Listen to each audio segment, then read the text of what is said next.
True survivor, standing tall amongst the brave.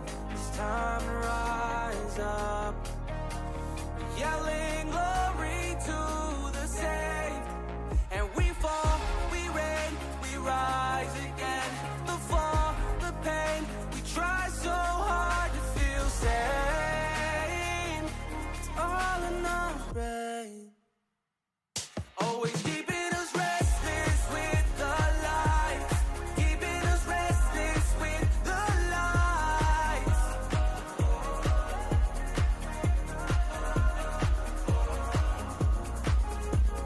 Lighting a fire for the night, let it burn, keep inside, keep your spirit up at night. There's a miracle alive. All the pain inside your bones, all the cold inside your homes. You were never all alone, all alone.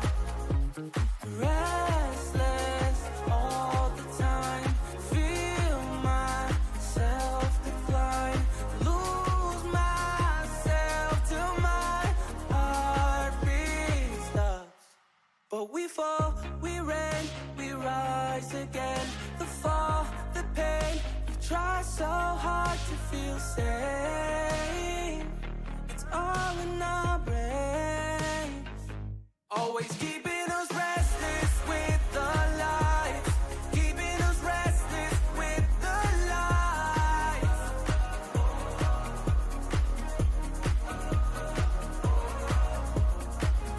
Always keeping us restless with the lights, keeping us restless with the lights.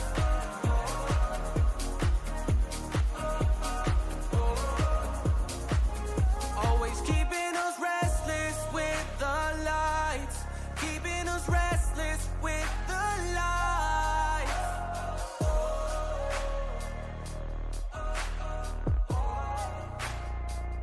Always keeping us restless with the lights, keeping us restless with the lights.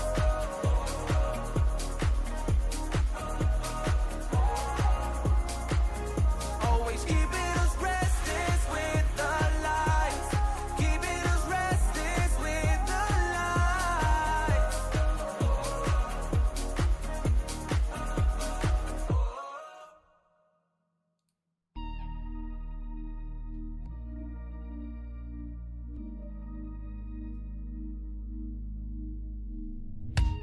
Don't wanna wake up, I might be dreaming. I might be dreaming. You're stirring things up, my heart is beating. My heart is beating. I won't let go, I can't say no. My heart is yours, so I say here we go. You do that something to me, you do that something to my heart. I give up, you won't stop, I'm like a spinning top.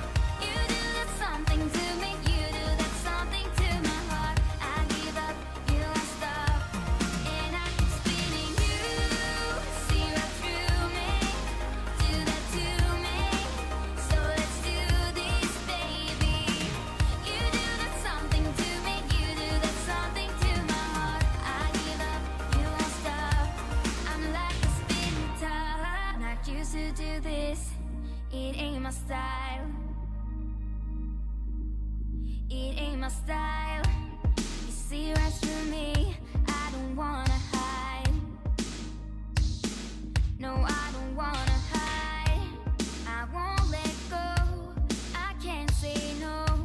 My heart is yours, so I say here we go. You do that something to me, you do that something to my heart. I give up, you won't stop, I'm like a spinning top. You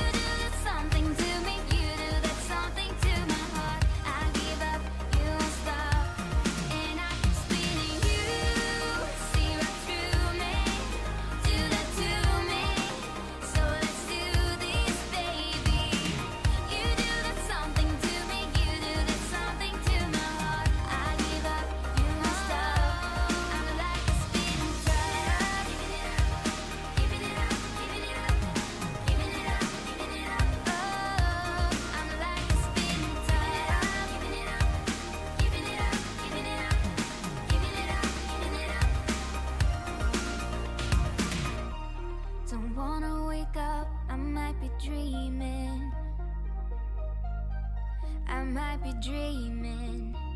You're stirring things up, my heart is beating. Oh,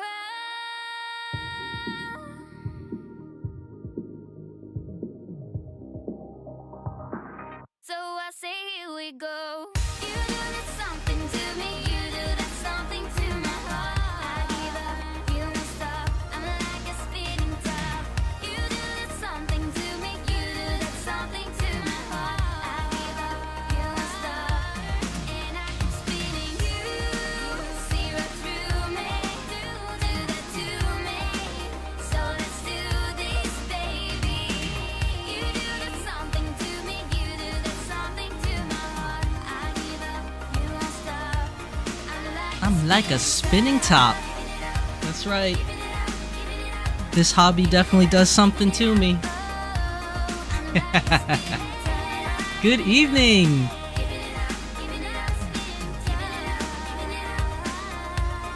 I'm like a spinning top.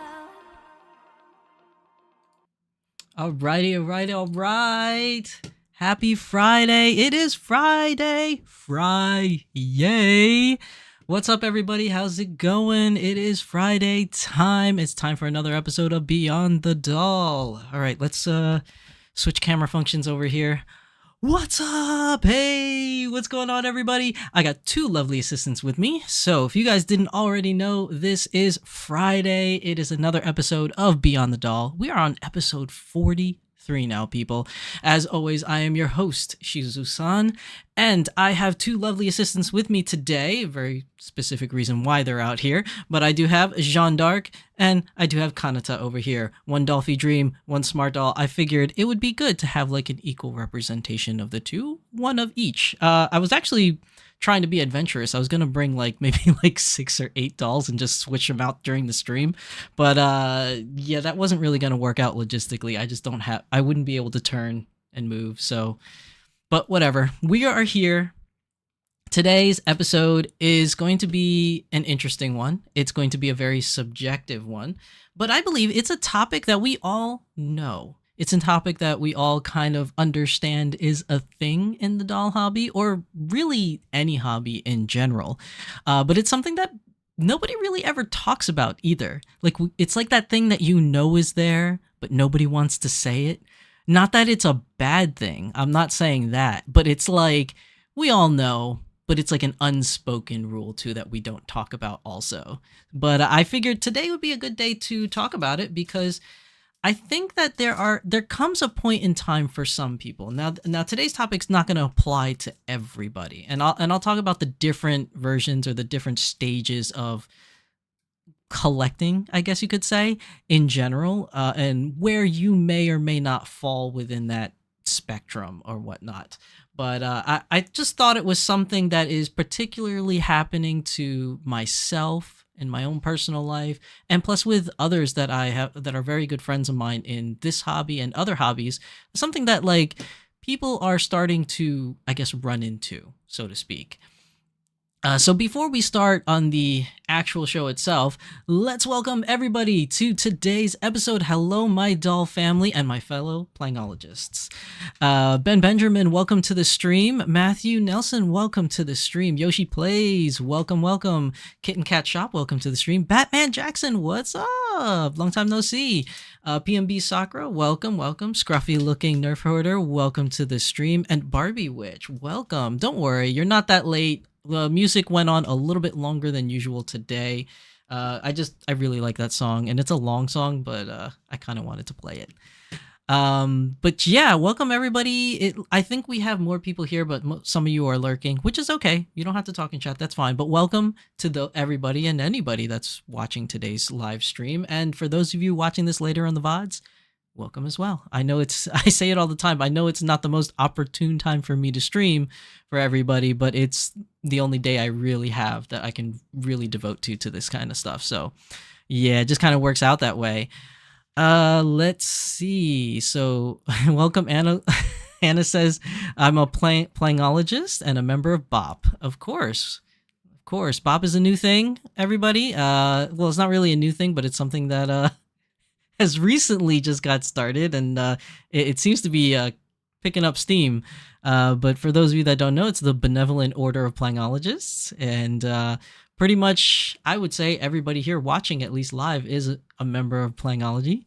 Uh, I actually I really dig it. I don't know why I never heard of it before or didn't even start something like this, but I'm glad it's here because it sounds really cool. I just want to be a member of BOP, really. Uh, but we are all Plangologists in our own way.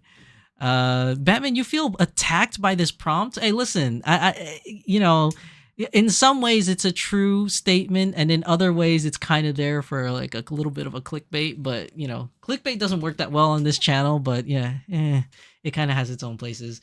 But don't worry, I know what you mean by that, and this is not attack on your collection. Let's see, who else is here?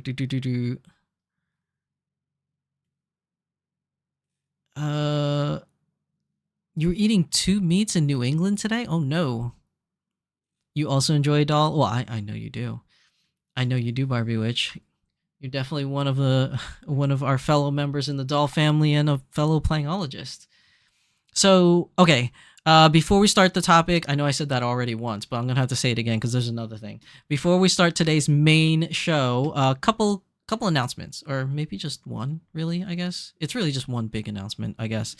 So before we start, I just want to let you guys know that it has been officially confirmed. It 100% confirmed, unless they decide to change their minds for some reason or another. It happens, things happen. But Otakon 2024. Otakon is going to be August 2nd to August 4th. I know I mentioned plenty of times on this channel, I wasn't sure if I was going to be able to make it this year. There were a lot of different issues that were flying around. One of the biggest issues was I wasn't sure because they haven't sent me any of my acceptance letters, but they did send my rejection letters already. So usually that means that you're pretty much in, but it's not really guaranteed. But I officially got my email. So I got my emails. I do have panels at Otakon, so I will be at Otakon this year. The unfortunate part is that none of my doll panels this year got accepted. What I'm hoping is that they rejected me in favor for another person that's doing a doll panel, which I totally endorse.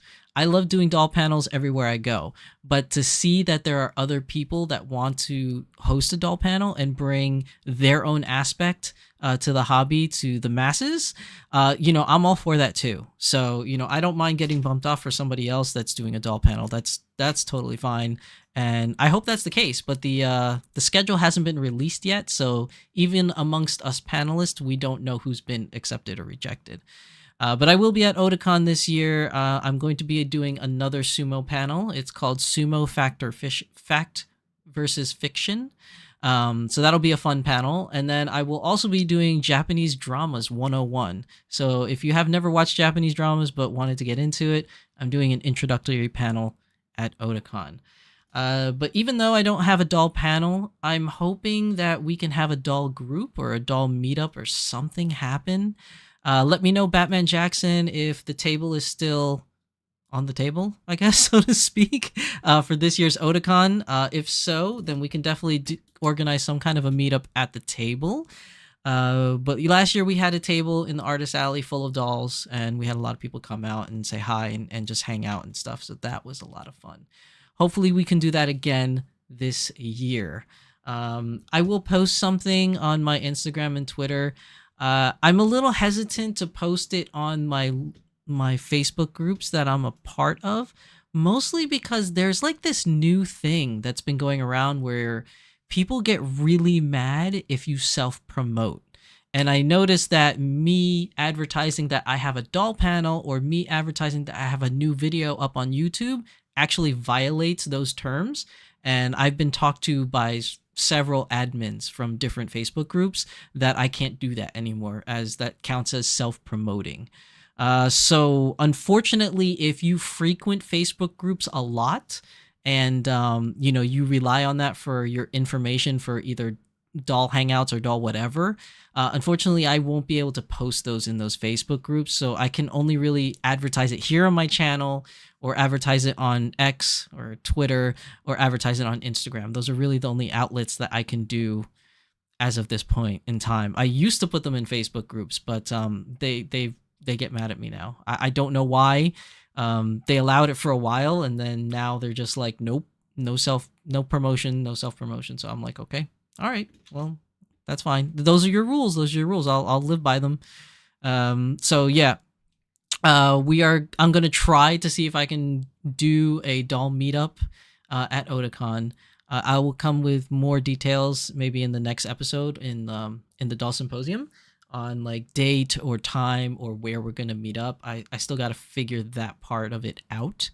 But hopefully some of you can come out, and if you're interested in learning about sumo wrestling or Japanese drama, come by one of my panels at Otakon. Schedule has not been released. I'll let you guys know as soon as the schedule is out and what days and times I'll be doing those panels.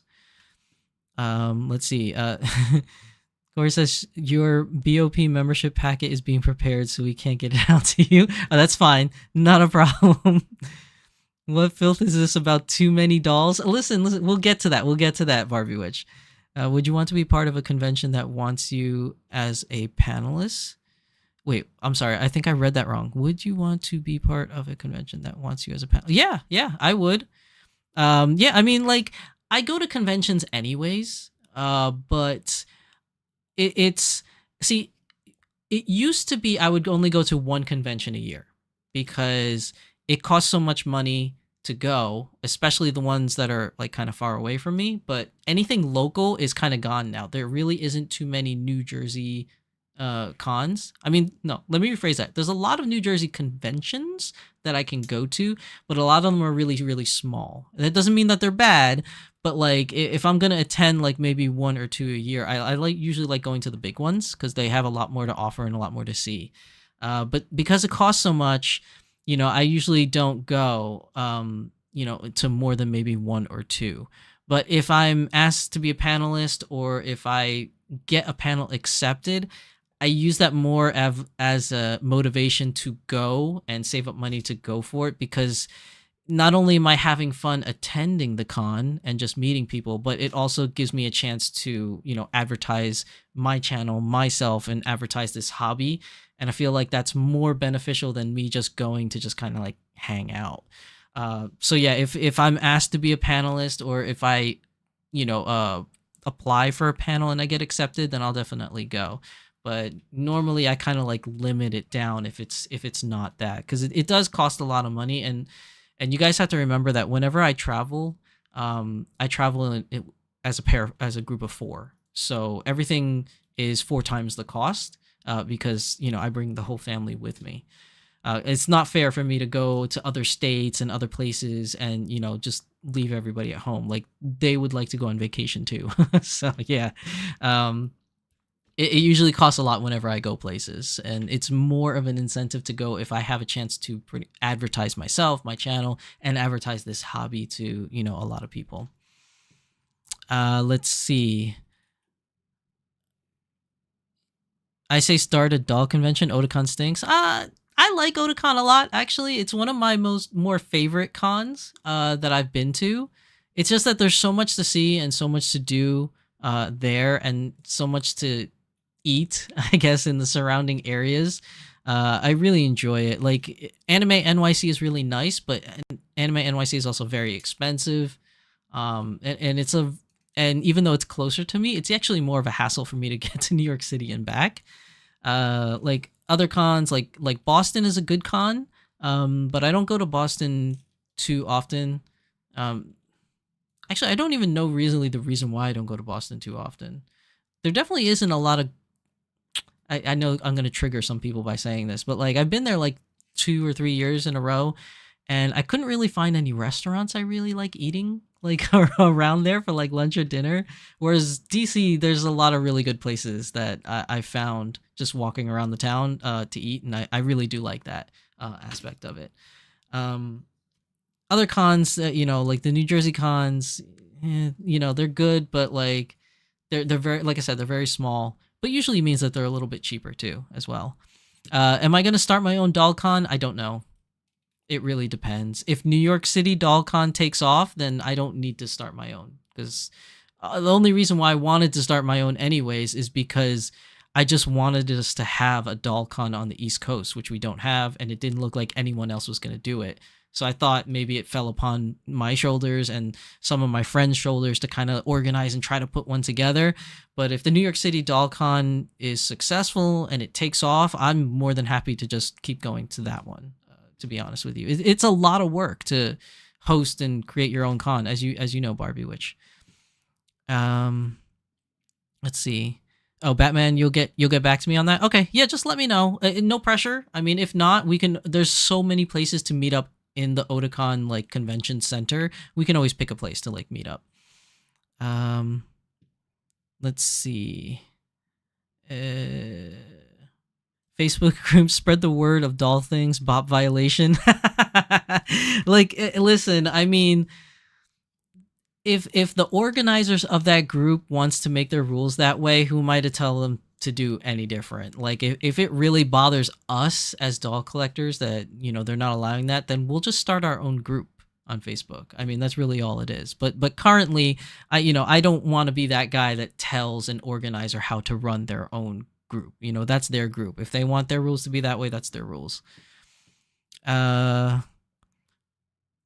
Anna says, that doesn't sound like self-promotion. Tell the folks about events. You aren't selling anything. People can be stupid. Yeah, I mean, I know. I'm not selling anything. You know, it's just a meetup, really. But I've gotten in trouble. So, I mean, you know, I don't want to keep doing it and then get kicked out, and then I have no Facebook groups, you know, to chat and meet friends with. So, you know, it is what it is. There's a doll con being started in New York next year. Yeah, that's the one I'm talking about, Batman, the New York City one. You should see the awesome food trucks at the mall. Are you talking about Boston? Oh, the DC Mall? Yeah, I've seen those. But the DC Mall is a bit of a walk away from where the Otakon Convention Center is, if I'm not mistaken. I feel like the rules in the groups could stand to be reviewed, and the Boston Back Bay area does stink for affordable, good options to eat. Yeah, like, I just couldn't find any good places to eat, Barbie Witch.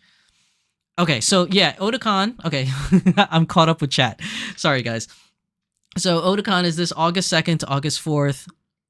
I will be there all 3 days. I just don't know what time and days my panels are. And depending on what times or days, like if I have no panels on Sunday, I more than likely won't be at the con on Sunday. I'll spend that time with family, you know, visiting the sites of Washington, D.C. But if I have, like, if one of the 3 days I have 0 panels, it's more than likely I'll be in the area, but I won't be at the con, so I could, you know, take the family out and go do something family related. But definitely the days I have panels on, I'll be there the whole day, like the entirety of the day. So you can see me on those days, and we can hang out and, you know, talk whatever, just have fun. Let's see. Oh, we have an ad coming up in 15 seconds. So for those of you that don't have YouTube Premium, I'm going to take a quick water break so you can hit that skip button. Water. It's especially good when you're in a very hot office that has no air conditioning in it. Okay, the ad should be playing now. You should be able to hit skip. It should be good. All right, so with that out of the way, you know, not talking about Otakon anymore, my two lovely ladies, the reason why they're here is because of the topic of the day. I mean, you know, let's face it, as doll collectors, as doll owners, as planologists, right?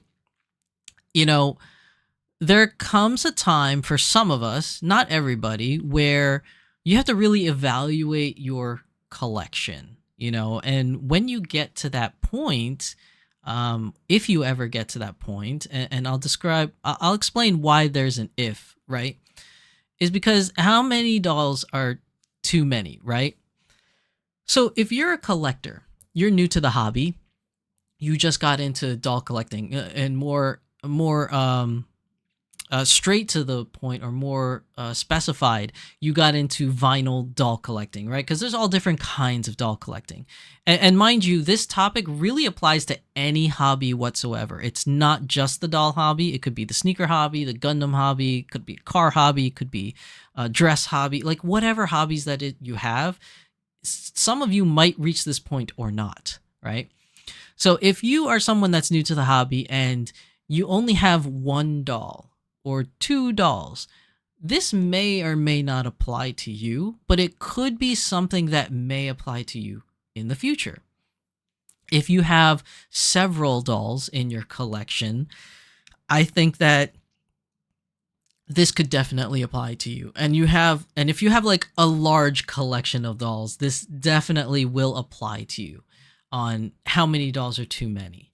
Now let's explain the parameters of this, right? When I say how many dolls are too many, I literally mean like how many can be too many. It could be a space issue. Maybe you don't have a large home, or maybe you live with your parents, so you only have your room and your room is not that large. Maybe, you have a large home, but your dedicated area to your hobbies, like mine, because, I'm married, I have a family, and I have a wife, I can't have dolls everywhere. I have to consider everyone in my family. They need their own space and they have their own aesthetics for the home. So I have my own little space that I can put all my hobby stuff and accumulate my hobby stuff. So, maybe that's running out. Maybe it's a financial issue for you. Maybe you have, not a lot of dolls because you can't afford them. Or maybe you have so many dolls and you still can't afford them and you're running in debt. Right? So there's many different avenues that this can get to and bring you to acknowledge whether or not you have maybe you have too many dolls.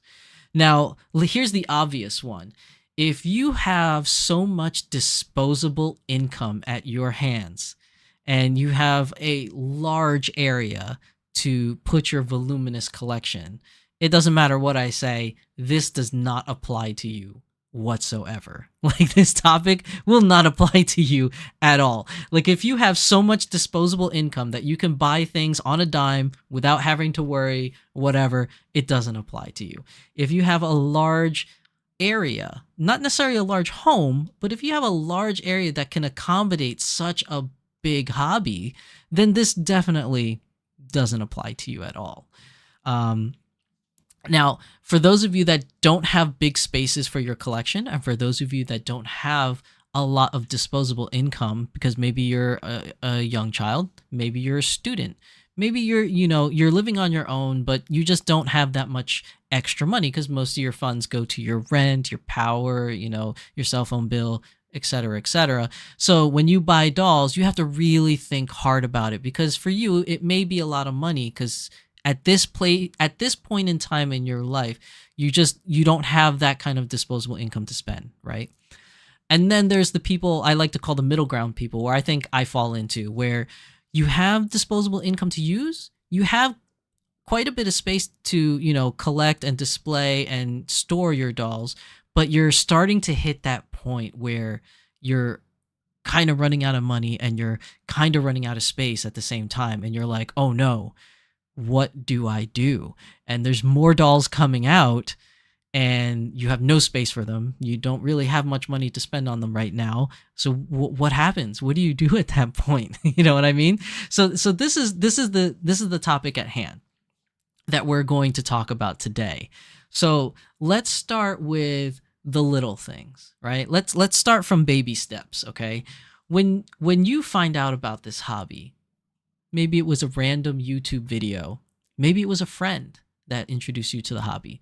Maybe you just saw some random pictures like me, because that's how I got into it. I was searching up like anime figures and Adolphi Dream just popped up in one of my search things. And ever since then, it's kind of been downhill. You know what I mean? Whatever way it is that you got into this hobby, one of the first things you notice, and one of the first barriers that you hit, at least for most people, is the cost. Right now, I think is the best time for people to get into the hobby because the Japanese yen is much lower than the US dollar right now, and is much lower than, I believe, the euro and some other currencies as well. So right now is kind of like a good time to get into the hobby because things are much cheaper. At one point you used to spend $500 to $600 on a doll, you can now spend about $350 for a doll. So it's still expensive, but it's not what it used to be, right? So let's say you save that money and you get enough money to get your first doll, and you get one.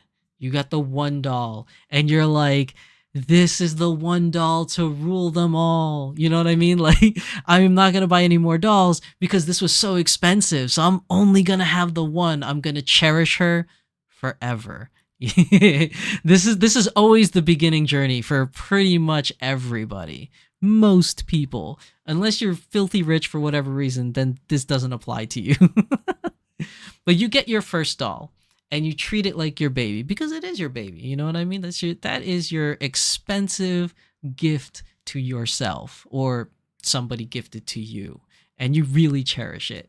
That's how I felt. This doll that you guys can see here in the picture was the very first doll I've ever owned. She's a Dolphy Dream sister. Her name is Momo, and she's from the video game Xenosaga. I really liked her. She's super cute, and she still is super cute. But I actually don't own her anymore. I actually had to sell her because of the very reason of today's episode. And we'll get to the selling part in a minute. But yeah, I mean, you always start with the one. How many of you in chat can remember your first one? How many of you in chat still have your first one? And I know this can get really crazy, like on which ones is your first one. So let's narrow it down to your first vinyl 1/3 scale BJD. Like, you remember that one? Do you still have that first one? Let's see. I can actually let's set up a poll. Let's see. How do I? Oh my god, I forgot how to do this again. Okay, here we go. We're gonna start a poll. Okay.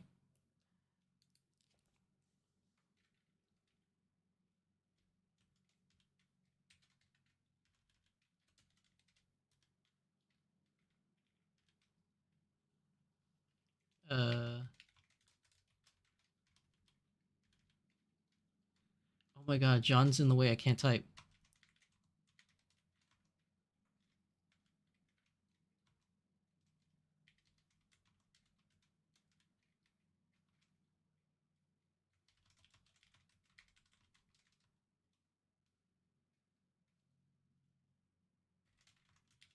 I don't want to say, like, I don't want to give it identifiers or pronouns.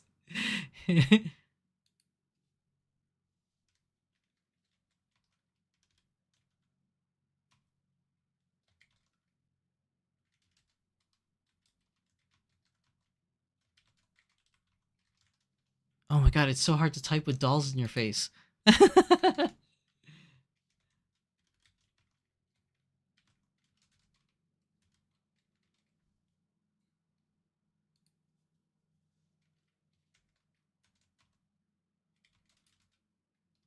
Oh my god, this is really hard to type, people.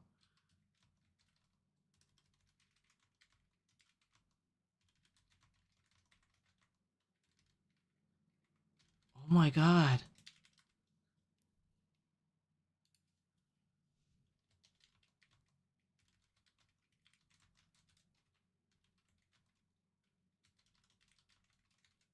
Oh, I can only put 4 options. Damn. Okay, well, this will have to do. Okay?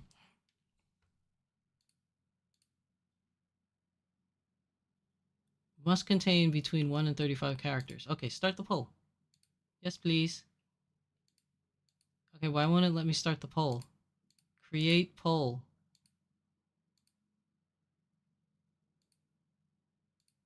Oh, because I wrote... Okay, hold on. I'm going to have to change this. Because I wrote too much. Alright, let's see if I can fix this.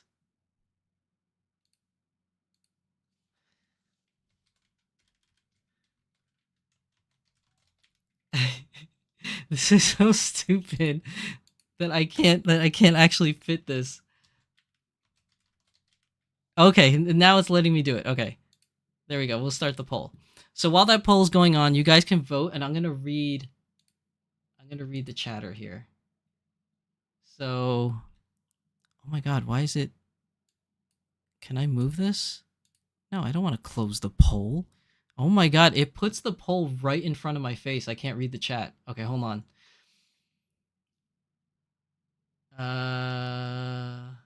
Okay, so here. I caught up. So while you guys are voting, I'm gonna see here. We need to take you to Huzzah D&D store while you're here. Hey, I'm down. 10% of the size of your home is like a fish tank. A 40 gabillion. If they can't fit in your home, upgrade the home. That's funny. If only I can't upgrade the home because all the money's being spent on the dolls. Okay, knock out walls and reconsider. The correct number of dolls to have is n squared, where n equals the number of dolls you currently have. We could fit more if we weren't for all the Lego. Oh, I can understand that. Hey, Tempest Strife, welcome to the stream, Tempest. That's so weird that they put my chat on this screen. I don't want it on this screen. Let's see. You missed some of it? Don't worry, you didn't miss that much. You didn't miss that much. We literally just started. Disposable income, you think that this has to do with affording it? Well, if you're trying to be responsible, it's got to do with affording it.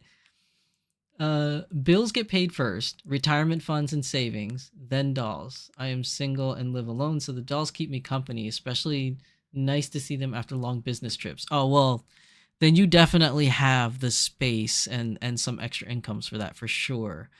PMB Soccer. Matthew Nelson says, Bills first? Yeah. Boo Bills. No, I agree. Boo to the Bills.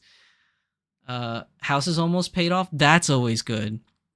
I think I'm only like halfway paid off for my home. So I still got a ways to go. $20 is not a lot, is it?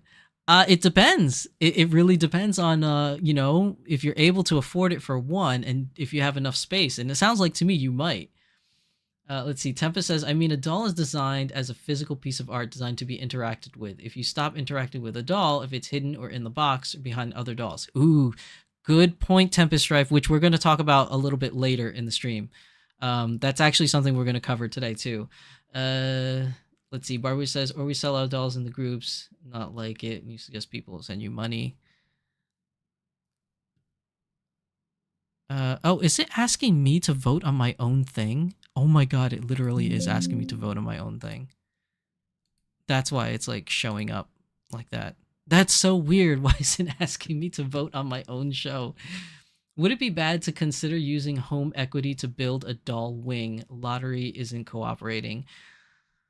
I mean, you don't even have to think about equiting your home. Like, you're talking about taking a loan against your home to build an extension. I mean, you could. There's nothing wrong with doing that, because even if your intentions were to make it an extension for your doll hobby, it doesn't necessarily have to be that at the end of the day. I mean, you could keep that as your hobby room for X amount of years, and if you just so happen to choose to get out of the hobby or tone down your collection, you can always turn that room into something else, and it still adds property value to your home.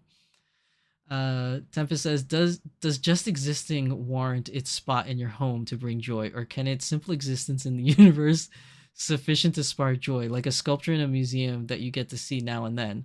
Yeah, but sometimes if you see something too much, you might grow ill of it or sick of it or whatever. And sometimes there's only so much you can really see and be able to give your 100% attention to, which is another topic we're going to get onto later on in the stream. One doll, that is what I said I would get. Then clothing exploded and needed a friend. That's what I said too. 3D printing them at first. Oh, you started 3D printing them? Oh wow, Matthew. That's very adventurous. I do not have that kind of skill. You still have your first Smartie? That's good. I have never sold a doll. I still have them. My first doll was a smart doll, Julia. Oh, that's nice. See, now you're making me feel bad. I actually got rid of my first one. You still have them, Kitten Cat Shop? I do have my first. It's my girl, Quiblake, that I repainted. Okay. Oh, wait. Why? Oh, hold on. I think I hit ahead too fast. My first 1/3 vinyl was a Dolphy Dream body secondhand, and I sold it almost immediately after I got it because it was weird. Okay, so you don't have your first, and then those are legitimate reasons to get. Sometimes you buy something. Like I thought about that when I bought my first doll. Like when I bought my first doll, I was like, I've never had one. I don't know anyone that owns these dolls. If I get it and I don't like it, maybe I'll just resell it. I was thinking that same thing, and it just turns out that I really liked it, so I ended up keeping it. But a lot of people run into that. I think we hear those stories every day on X or Twitter where somebody's like, oh, I fell out of love with this doll and I was really excited for it, I'm trying to sell it. Tempest says, my rescue vinyl swap heads and busts a lot. Was a Dolphy Dream. Casey says, I have a lot of rules for collecting. I only buy limited dolls from IPs I really, really like. So only Vocaloid and the Revolutionary Girl Utena dolls for now. Hey, there's nothing wrong with that. I mean, I don't know what your financial situation is, but in general, compared to a lot of other hobbies out there, this hobby does have a high ceiling to get into. So, narrowing it down to something that you really, really like is definitely a good way to look at things, because you don't want to overspend either, because then you might get in some real trouble. Corey says, as a nerd hoarder, I cannot stress enough the keeping of things. They become collectibles. They become highly sought after. Keep your toys. That's not entirely true, Corey. Now, I know that, okay, with some things it matters and some things it doesn't matter. Like, for example, and I know you know this, Corey, is that like Golden Age and Silver Age comic books are worth a lot. And that's because nobody thought to keep them in good shape. Like the people that kept them just kept them because they liked them, but nobody actually kept them with the thought that, oh, it could be worth something later. And then nowadays, because our society nowadays is so into collectibles, like everything's a limited edition or special edition, or just they always put like some kind of exclusive title on something. And, everybody knows that, like, oh, if the original Ninja Turtle toy is worth this much, or the original Mego worth this much, so my toys that I buy now in the 2000s or the 2010s, I'm just going to keep it and it'll be worth something.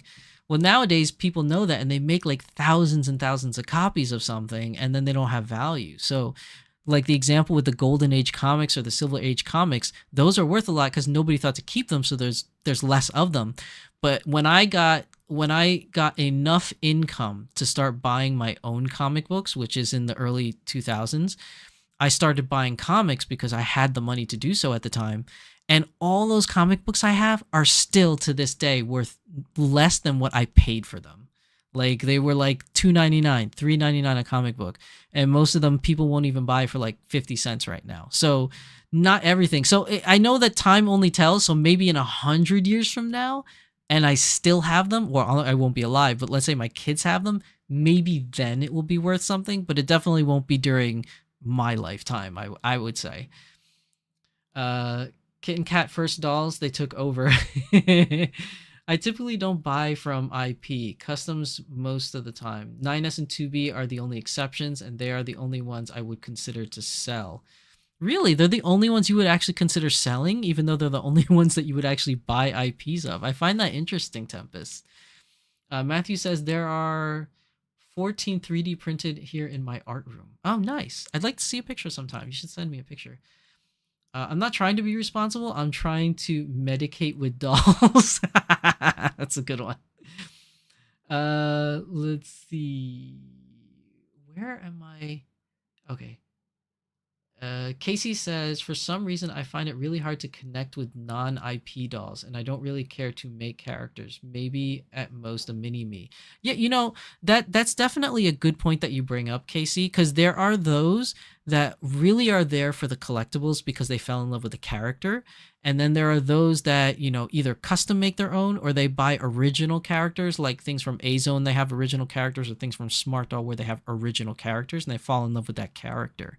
But I'm definitely in the same boat as you, Casey, at least at the beginning.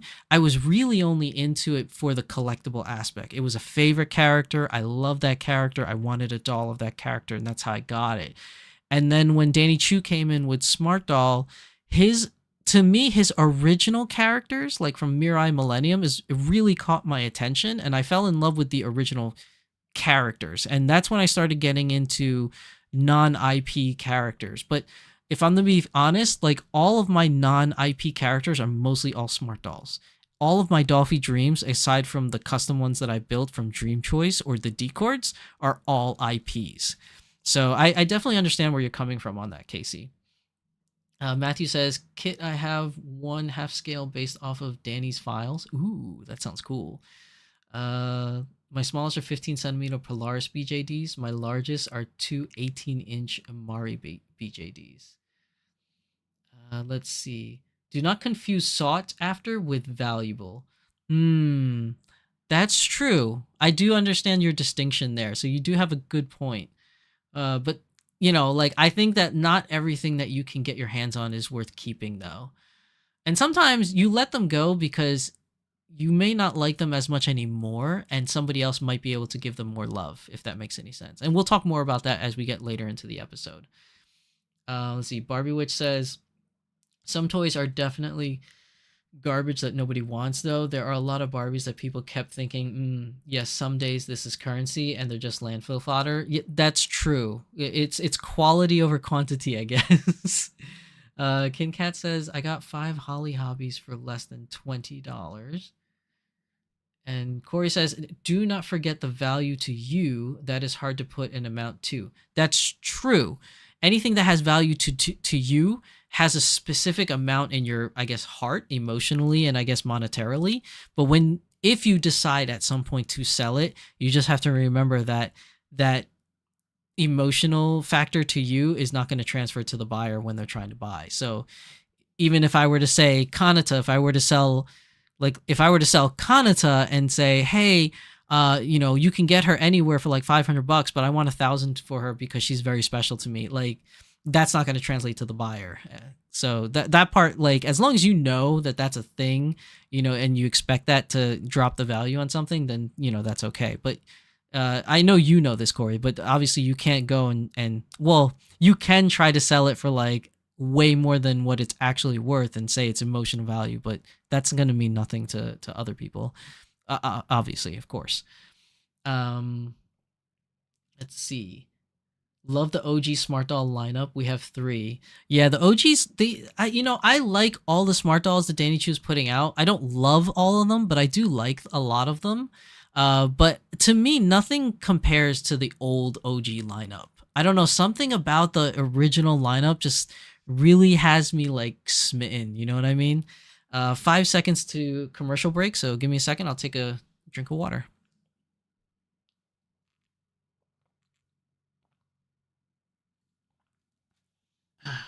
All right, so ads should be done by now. So yeah, our cat has her butt signed by yeah, I remember that. I was there when he signed it. So yeah, let me see what you guys said on this poll. I'm gonna end the poll. Let's see, what was the results of said poll? Wow, a resounding lot of you have put yes, you remember, and yes, you still have your doll. Wow, I'm on the out and out. Only 10% of you have said no, you don't remember, and no, you don't have it. And the other 10% says yes and no. Yeah, see, I'm in the 10%, like one of the 10%. My original doll was Momo, and I had to sell her. But, when you're at that point where you have the one, right? It's kind of like what PMB Sakura said earlier. You end up spending a lot of money on clothes for them and accessorizing them, and then you're like, well, they need a friend, right? So what happened to me was I was like, okay, I'm gonna get Momo a friend. That's my choice. I've saved up enough money. I can get her a friend. Let's do it. But what happens is when you buy a friend, sometimes that friend comes with a sister, and you're like, well, I can't adopt her without her sister, right? So I ended up having this happen to me. My second doll purchase was 2 dolls at the same time, and it was the original Mirai and the original Kizuna. This is the picture I took the day I actually opened the box. And I'd never had Instagram, I never had Twitter before, and I downloaded it that same day because Danny was saying you should do the hashtag with your new smart dolls. And this was like, you know, one of the, I think this was the first picture I've ever posted, if I'm not mistaken. But that was the original Mirai and the original Kizuna in milk. And I had to buy them together. Like, I felt like it would be a crime to get Mirai without Kizuna. I'm not saying that you guys that only bought one of them is wrong. I'm just saying for me, I just kind of felt like I couldn't leave Mirai alone and Kizuna would get lonely without her. So I kind of had to, you know, get them together. And this is what happens. This is how they multiply. Like, guys, this is how it starts building. And, you know, I got the 3 of them and I was happy as pie. Like I was on like, you know, the moon of Saturn or something. I don't know what to say. Like it was just stellar. Like this was like unheard of for me. Like the amount of money, like the only time I spent money like this was on car related stuff when I was in the car hobby. And even then I tried to justify it in a way where I'm saying like, I use the car every day. I drive it every day, you know, I'm getting a lot of use out of it. And I was like, well, if these dolls, you know, I could see them every day, but I'm more of a collector personality. I'm a projector collector. And, you know, when you get to, if you're a projector collector, most of the time you don't play with dolls. You just kind of dress them up or you pose them and you keep them that way for, you know, until you feel like you want to change the pose. And, you know, I feel like you don't get as much mileage out of your collectibles that way. In the sense of like things that you use on a daily basis. At least that was my thought process, like very early on in collecting these dolls. That's kind of like how I felt. And then, you know, you start, if you're like me, you start taking pictures of them like every day, constantly. You start posting every day, constantly. And then you just, because you're so engulfed in the hobby, right? Your cell phone is going off. Your notifications are going off. You're getting emails from all these places that you subscribe to. Hey, this new doll's coming out. Hey, these new accessories are coming out. Hey, this, hey, that, hey, this, hey, that.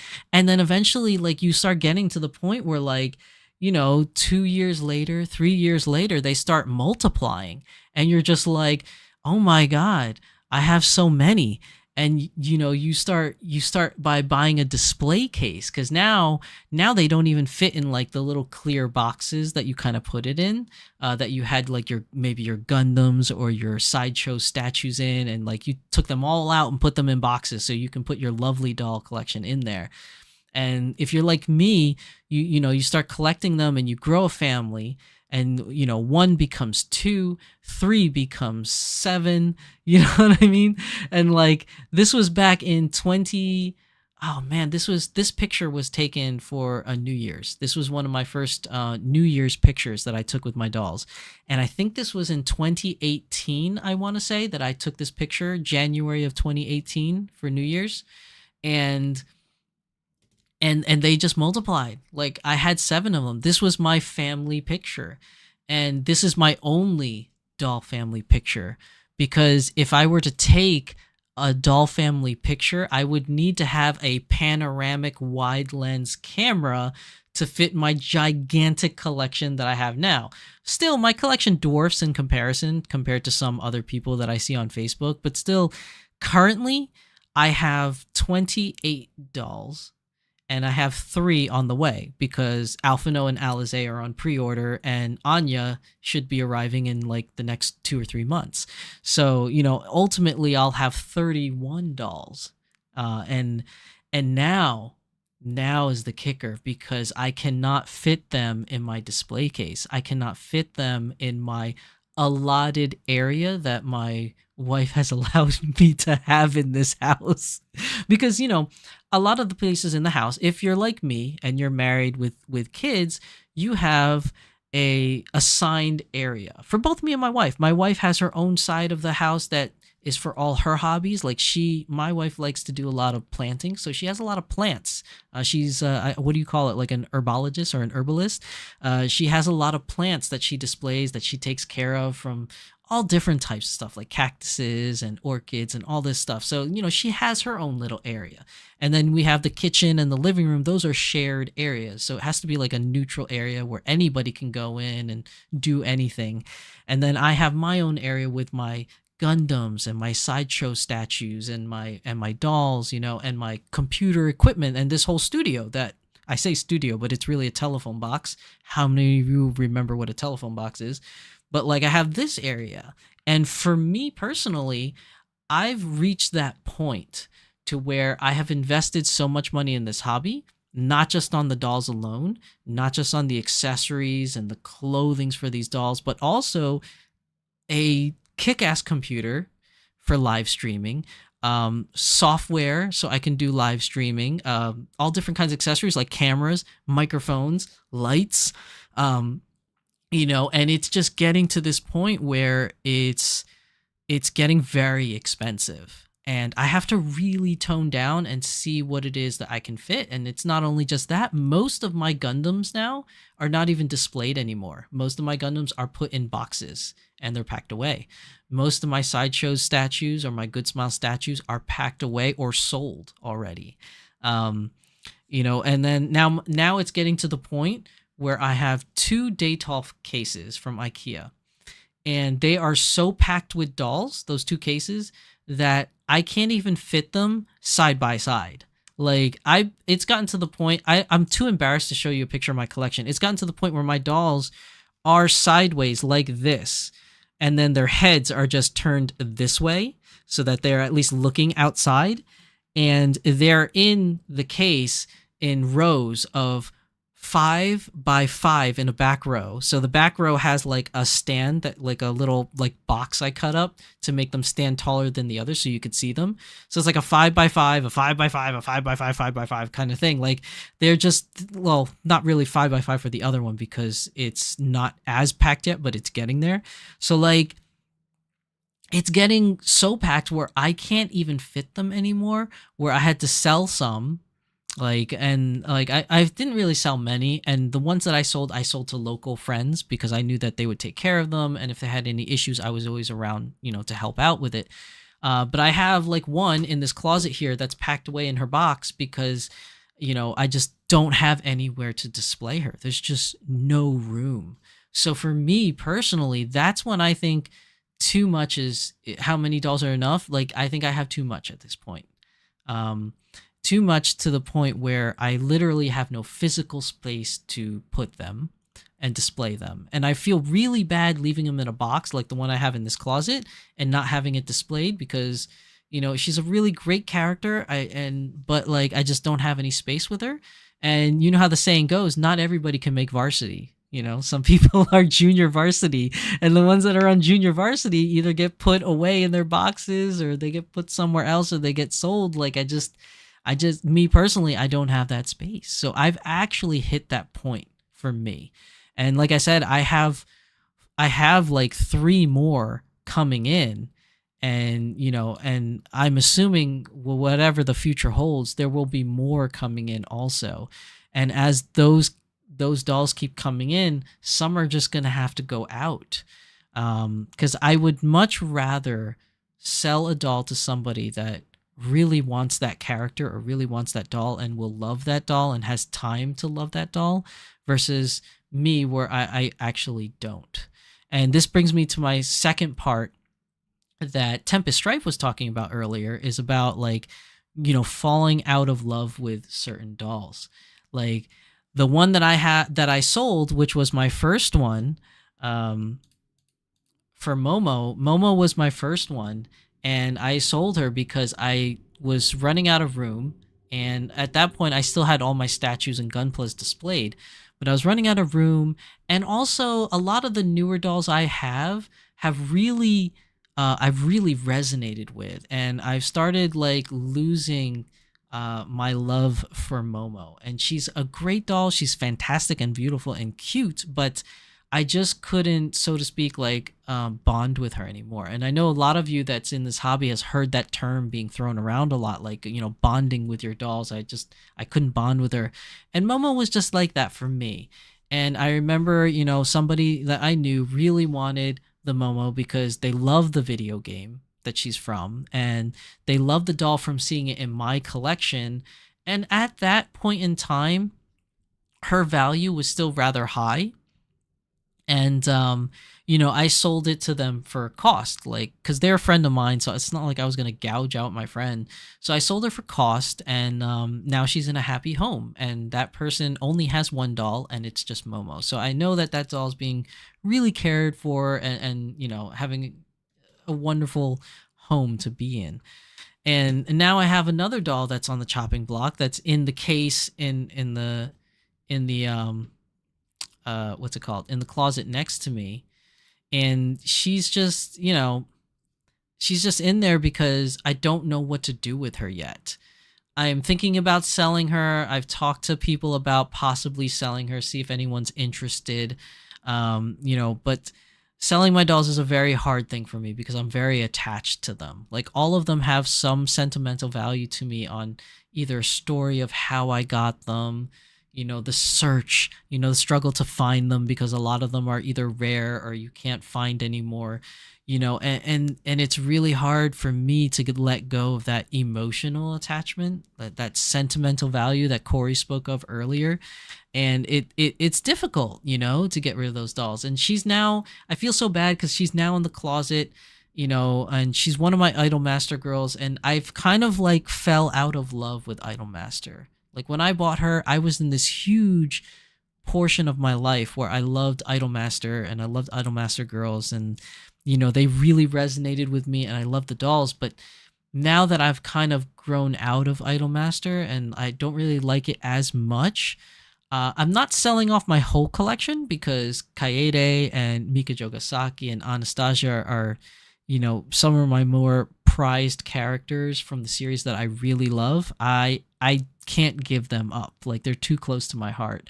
But the other one that I have in here, which is Rin, she was the first character I fell in love with, but I actually went, as the show went on and I started learning about more characters, she kind of got further and further down the wayside. So I started to like not bond with her, and she started getting put in the back row of my collection, like Tempest Strife said, and then eventually she got packed up in the box and she's in the closet. And I'm debating whether or not I should just leave her in the closet or if I should sell her. But I'm definitely at that point now where too many is too many for me, and I'm gonna have to start consolidating my collection, and I don't like that. And I know that some of you out there have gone through it. Some of my friends that, even whether it be friends I know personally or friends that I know from the internet, have already begun paring down their collections. One in particular that has voiced her opinion on Instagram a lot about, their state of being and, how things are in their life is Magical Girl Kit Kat. She had a lot of smart dolls in her collection, and she pared down her collection so that she can give more love to the ones that she has. Because for me, I feel like I'm in the same boat as Magical Girl, is that I have so many dolls that it's really hard for me to bond with them, because there's always that one or two doll, aka Chitose, that I take literally everywhere. Like right now, my most cherished dolls are still Chitose is number one, and Cheryl Gnome number two. And then I have my very adored and loved doll Artemis that was gifted to me. And she is very near and dear to my heart. And I can't let her go, more so for sentimental value, more than anything. But and like, though, and Yustola from Final Fantasy XIV is one of my newest loves, and those dolls pretty much end up going with me everywhere. Like, I take them almost everywhere I go. They're my go-to dolls that I take to show people and introduce them into the hobby. And then every now and then, because some of the other girls don't get attention, I'll bring out other dolls. And that's why these two are here, if in all honesty, because Jean here, I was in this point in time in my life where Fate Grand Order was my life. Like, I loved Fate Grand Order, the mobile game. I got into the whole gacha thing. I was collecting all my favorite characters. They never made my favorite. They never made Ishtar. I would have bought an Ishtar Delphi Dream, but they didn't. They made Jeanne d'Arc, and I really liked Jeanne at the time. And right now, I feel like she might get packed up because she's a gorgeous, beautiful doll. and she's a beautiful character, but it's so hard to take her anywhere because I love her armor. I don't have any dolls that have armor, and you guys can see she doesn't even wear all her armor pieces because she's not wearing her breastplate.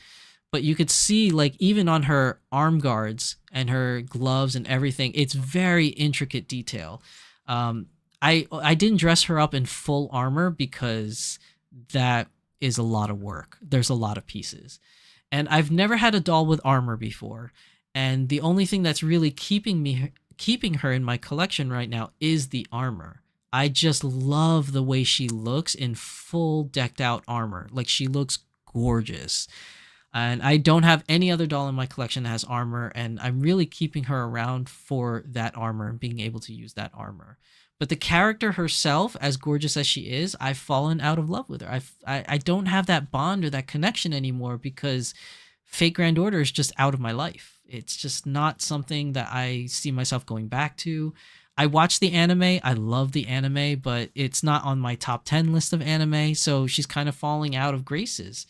And when Alphino and Alize come in and Anya come in, she might have to get packed up and put away. So it's not something I like to talk about, and it's something I like to admit. But we as plangologists and doll family members, some of us will hit that point, and that's the point of today's episode. Like, when is it for you that you hit that point? Like, when is it for you that financially or space-wise in your home where you hit a point that you cannot have any more dolls, or some will have to get let go in favor of other dolls? And maybe for you out there, maybe it is not a financial issue. Maybe you're filthy rich and money is not an object. Or maybe you have a big house, which would also mean that you're filthy rich, but it kind of goes hand in hand. But maybe you have a big house, so space is not an issue, right? But again, it's like I said with Jean, maybe you just don't bond anymore. And the answer is not always, oh, I should sell it then because I'm not bonding with her. Because you never know. Maybe sometime down in the future, you might rebond. It happens. It happens for a lot of people. And I'm going to explain the rebonding process in a bit. But let me just explain the losing bond first. So, some characters, you just lose that affinity towards them. And definitely, I think at this point in time, Jean is like that for me, where I just kind of like, I struggle to bond with her, but it's not even her collectability because she is readily available to buy on the Volks website right now. Like, you can literally buy her right now. So she's not rare. There's nothing rare about her. Same thing with Saber. There's nothing rare about Saber because the newest Saber, the Dolphy Dream Sister version, is available to buy on the Volks website right now. No waiting list, no click war. There's just so many copies of them. They just didn't sell that well, I guess. So it's not that. It's more so I'm keeping her around because the armor is just gorgeous. The armor is beautiful. And I just... those days when I just feel like seeing her in armor or showing her off at a doll convention to get people into the hobby, showing off the intricacy of the armor, gets a lot of people's attention, and they really enjoy that. Now, for Kanata over here, Kanata was a huge love in my life. And I know Anna and Corey are going to hate me for saying this, but I've actually started losing my bond for Kanata. Now, this is the original Kanata in Milk. This was the first one this is the very first doll that Danny Chu released that had smaller eyes. So if you remember the very first Smart Dolls, Mirai, Kizuna, Chitose, Ebony, Ivory, Julia, what are the other ones too that was originals? Haruka, Sana, Melody, like all those characters which were like original characters of the Smart Doll lineup within the first year or two, all of them had pretty much the same head except for Chitose. Like a lot of them just utilized the Mirai head, and it was just different makeup, different eyes, different wig colors, and things like that. And Kanata was the very first one that had the narrower, smaller eyes. Like she looked like tsundere, if that's the best way to describe it. Like she was like really hip. She was really cool. And at that time I really vibed with her because she was very unique. And nowadays, if you look at the Smart Doll lineup, a lot of characters now are getting the smaller eyes. Mostly because he's going for a lot of semi-real look, like that AKA half realism, half video game kind of look. So a lot of them have the smaller eyes. So small, narrow eyes is no longer like a rarity that you don't see often. And a lot of the anime style characters that he's releasing now also have a little bit smaller eyes, like AKA C2, which is also Anime North. They have much narrower and smaller eyes. Same thing with Dolphy Dream. It was a huge, huge deal with Dolphy Dream, and I'll have an example in a moment to show you a picture of it. But in Dolphy Dream, they all had the big, doughy anime eyes. And when characters like Rise Kujikawa from Persona 3 and characters like Miki Hoshi from Idolmaster, they were like the very first characters. Beatrice from Umineko, they were the very first characters that came out with like much more narrower, like tsundere looking eyes for vinyl dolls. And those dolls were so highly sought after. But nowadays, they don't really go for as much money anymore other than collectability for the character, because Volks offers a lot of characters now with much more narrowy type eyes. So it's no longer a rarity. And even though I didn't buy Kanata specifically for that rarity, I was going more so for the look, because all of my characters look the same. They all look big anime doughy eyes, and she was one of the first that had that stern tsundere look, and I really vibed with that at the time. But now that I have other characters like Moment, I have C2, I have Mika Jogasaki, like I have a lot of characters that fill that niche for me where I needed like, something that had that tsundere look or that, like that sassy kind of look. And I just like slowly like, Kanata just started getting pushed to the back of the row and further. And that's why I decided to bring her out today, because she didn't have much exposure and she needs some screen time like the other girls do. Ad break in 5 seconds. So I'm going to get a drink of water for this ad break.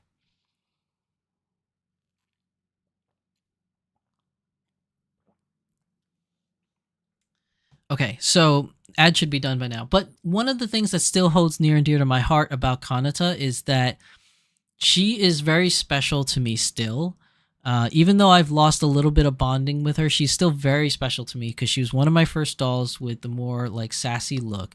She was also one of the first dolls that, I don't know if I can say this. I don't know if I can say this. So I'll just say she is one of the first dolls that have some sentimental and emotional baggage that comes with her on how I was when I obtained her, because the way I obtained her is not your normal way of obtaining a doll, and there's a long story that goes behind it, but I don't think I can talk about it because it involves other people, and I don't have permission of those other people to explain the story and say what's going on. So I'll just say that I still keep her and I still display her, because when I see her, I don't see Kanata the doll.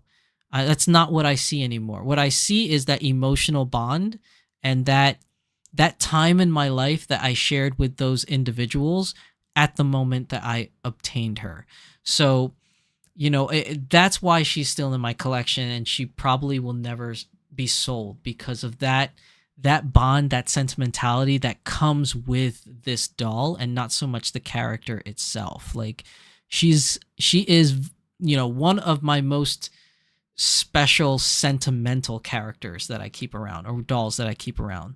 There's a lot of history that goes behind her and part of her story that I couldn't bear to let her go. Let's just put it that way. But she has been collecting a lot of dust.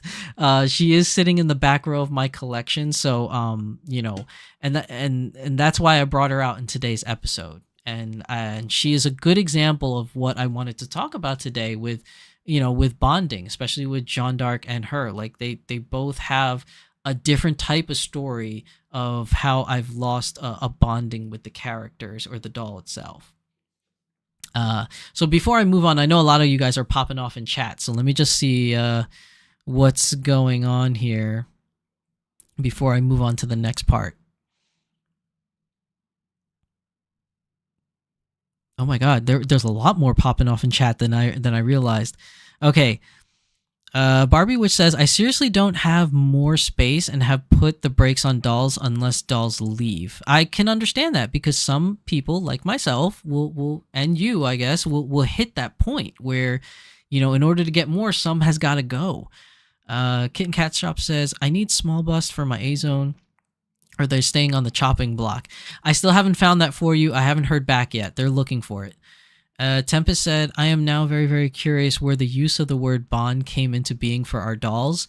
You know, I don't actually know. I think it probably started, I want to say it started from the resin side. So there's going to have to be some deep dive that goes into this, Tempest. And I think that'll be a great topic for your channel. Because you have a very like analytical channel. I think this would be a great topic for that. But yeah, that is a good question. When did bonding ever become a thing? And how many of you in the doll hobby, how many of you remember? I'm going to make this a poll. I'm going to make this another poll. Let's see. Okay, watch this question. This is going to be an interesting one.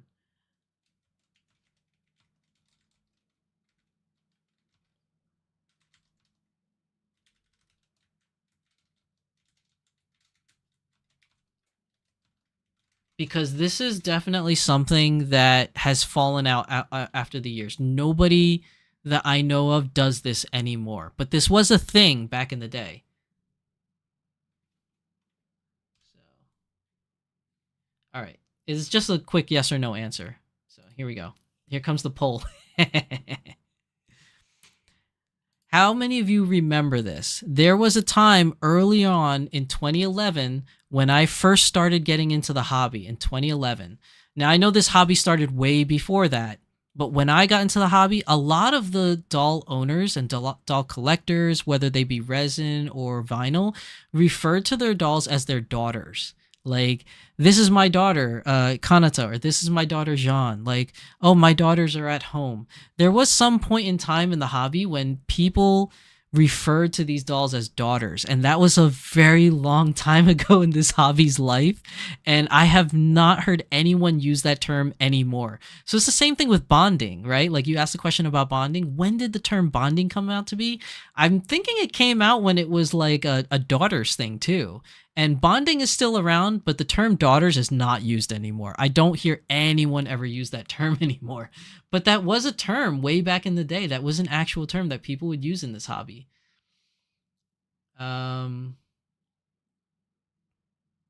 Wait, I lost.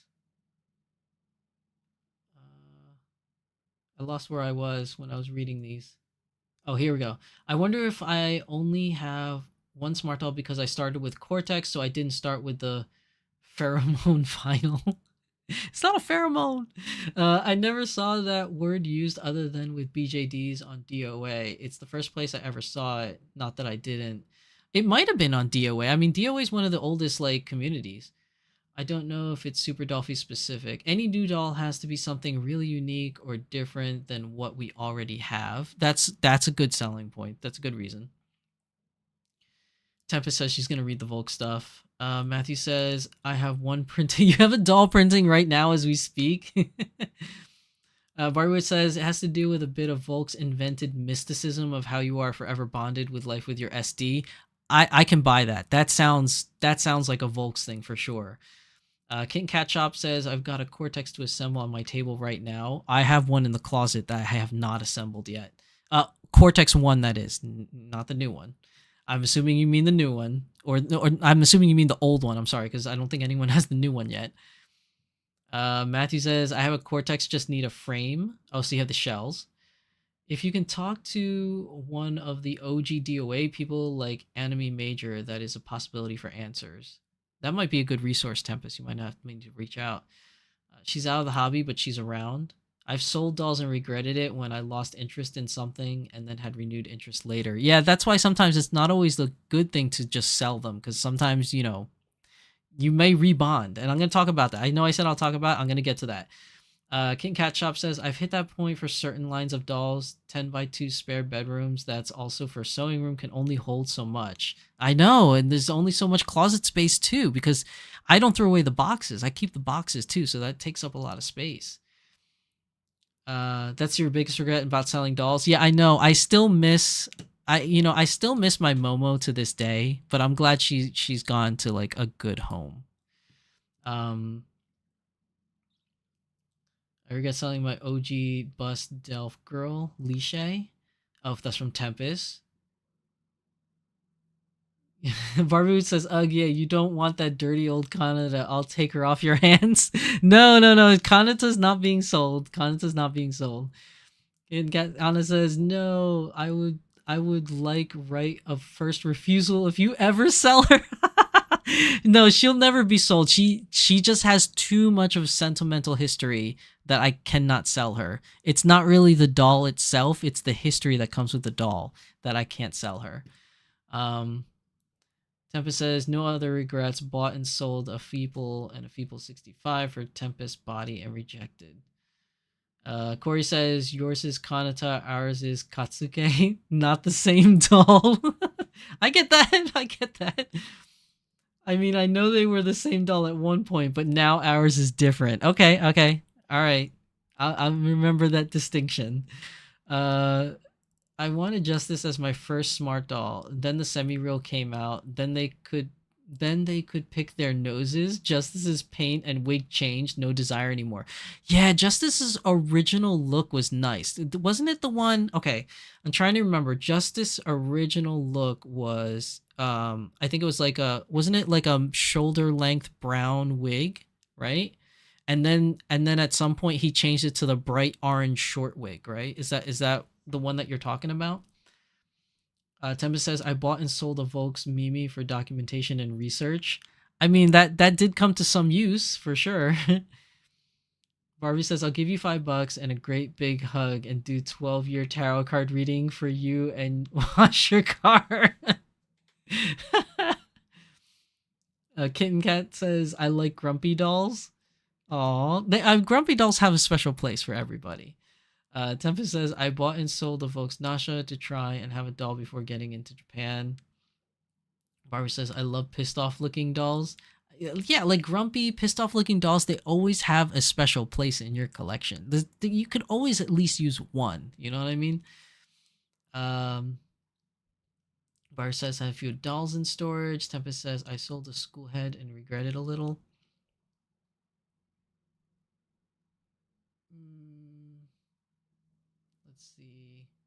You don't expect dolls to look grouchy, and when they do, it's cute. I agree. Wait, I scrolled too fast. But yeah, I was hyped for the smaller eyes and Justice. Yeah, like when the smaller eyes came back, like for those of you that are new to the hobby, dolls with smaller eyes, like back in the day, were like a hugely sought after item because it just wasn't seen. Like it was super rare. So anytime you saw a doll with small eyes, everybody fought for them. Even if you didn't like the character, like I know a lot of people bought Miki Hoshi, Rise Kujikawa, and Beatrice from Unineko, not because they like the character, is because they love the eye shape and the head shape, and they wanted to make a custom doll out of it. So, you know, those smaller eye dolls were so high in demand, but now there's a lot more of them. So like they've kind of like not necessarily lost their value, but people lost their craving for it because it wasn't something new. It wasn't something that's unseen. And in some ways, and I know I'm probably going to get flack for this, but in some ways I feel like that's kind of like how the pair dolls are right now. No one's ever seen it before. It's a new thing and everybody wants a piece of it. And, you know, they are cute and adorable and I love my Marvel, but definitely having something different in your collection is always good because you don't want a wall of like duplicity, you know what I mean? Like you don't want a wall of dolls that like basically all look the same. You know, you want some diversity in your collection. And when that diversity first releases, it's a big deal and everybody goes for it. Matt says the Japan doll community still refers to their dolls as daughters, at least on Twitter. See, I knew it. Some of you remember. Thank you, Matt, for agreeing. Some of you remember. Okay, let me close this poll. What does the poll say? Let's see. The poll says only 40% of you remember their dolls being referred to as daughters. The other 60% says no. So I'm assuming a lot of you that said no must be in the hobby, post, I want to say post, let's say post 2015 is kind of when the term I feel like started to really die out. So I thinking, most of you that started in the 60 percentile for no probably started collecting post 2015. That's at least my guess. Corey says bonding has been around since the first dolls. It just has been branded as bonding in recent times. Okay, all right. I remember it from the Japanorama episode, but never encountered it in Meat Space. Barbie says it's a Super Dolphy thing. Oh, it's a Super Dolphy thing. Hey, Lovely Day, welcome to the stream, Lovely. What's up? It's still very common in Japan for collectors to refer to their dolls as children, as far as I'm aware anyways. It was language I saw a lot when I was over there last year. See, when I was over there, the doll people that I met that I could actually converse with and speak English with, they were all also from America, and I don't think any of them referred to them as daughters, except for maybe one individual. And that one individual frequents Japan at least twice a year. So yeah, I think it's more of an Asia thing. But in the earlier years, I think a lot of Americans and pretty much anyone international was calling them daughters at one point, and then that term kind of like died out, I want to say. Yeah, so everybody's really, a lot of you are agreeing that it's a Japan thing, that it's a Super Dolphy thing. So yeah, I remember there was a time where they were referred to as daughters. Kitten Cat Shop says, could it be the chi thing? I know about yokai. I'm not sure on the term, but everyday objects that become enchanted from use and love. I don't really know, to be honest. I'm not that knowledgeable in that to really like kind of say. I mean, it's possible. I mean, anything's possible. I just don't know too much about that to really make a good judgment call or even pose an opinion on it. Barbie Witch says they had a Shinto ceremony in the Volk stores where you could be bonded for life for your doll. I heard about that. But that was definitely something that was only available for Super Dolphies, for resins. And I remember in the very earlier years of my collecting dolls, I kind of wanted to do it. Like I just wanted to experience it and see what that was like. But I kind of feel like I wish it could still be a thing. Like if you were to go to Doll Point, Akihabara, or Osaka, or wherever, or Tenchi no Sado, or something like that, and buy a doll, I don't know, like they may still have that for resin, but I wish they did that for vinyl dolls too, because it may seem cheesy and tacky and maybe a little bit embarrassing, but at least for me, I want to at least experience it and know what the hype is about. Like if I were to go to Japan right now and let's say buy a D-Cord or buy a anime collaborated doll or buy a Dream Choice, and build a Dream Choice, I wish I was given an option to have like some kind of ceremony, like a bonding ceremony. I'll pay the money. I don't care the money as long as it's not ridiculous. But like me personally, it's just something that I feel like you can only experience there since we don't really have doll stores here anyways in the United States. I don't know. I feel like I would just do it just because I want to see what it's like and experience it. That it just seems interesting. Some people thought it was really cool and some people were like, what the F, a doll wedding? Yeah, I know, like that's the thing. It may be from like onlookers, like even like other fellow doll owners, they'll just be like, what the hell's wrong with that person?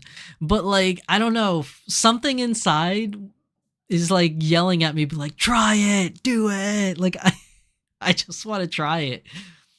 I remember they did this at a party that Volks threw at the mansion they rented in 2006. Yes, the welcoming ceremony. Yeah, I want that. I want a welcoming ceremony. I think that would be really awesome. Would be, what would be really, really cool is if they offer welcoming ceremonies at Dolpa this year in LA. I think that would be so cool. That would, if they offered that, I might actually consider going and attending if they do it. Oh my gosh. Should I try to do the ceremony in Japan? I might evaporate from embarrassment. You should do it, Tempest, and then videotape it and show it to all of us. Corey says, I like my anniversary Kizuna with the smaller eyes better than the OG, to be honest.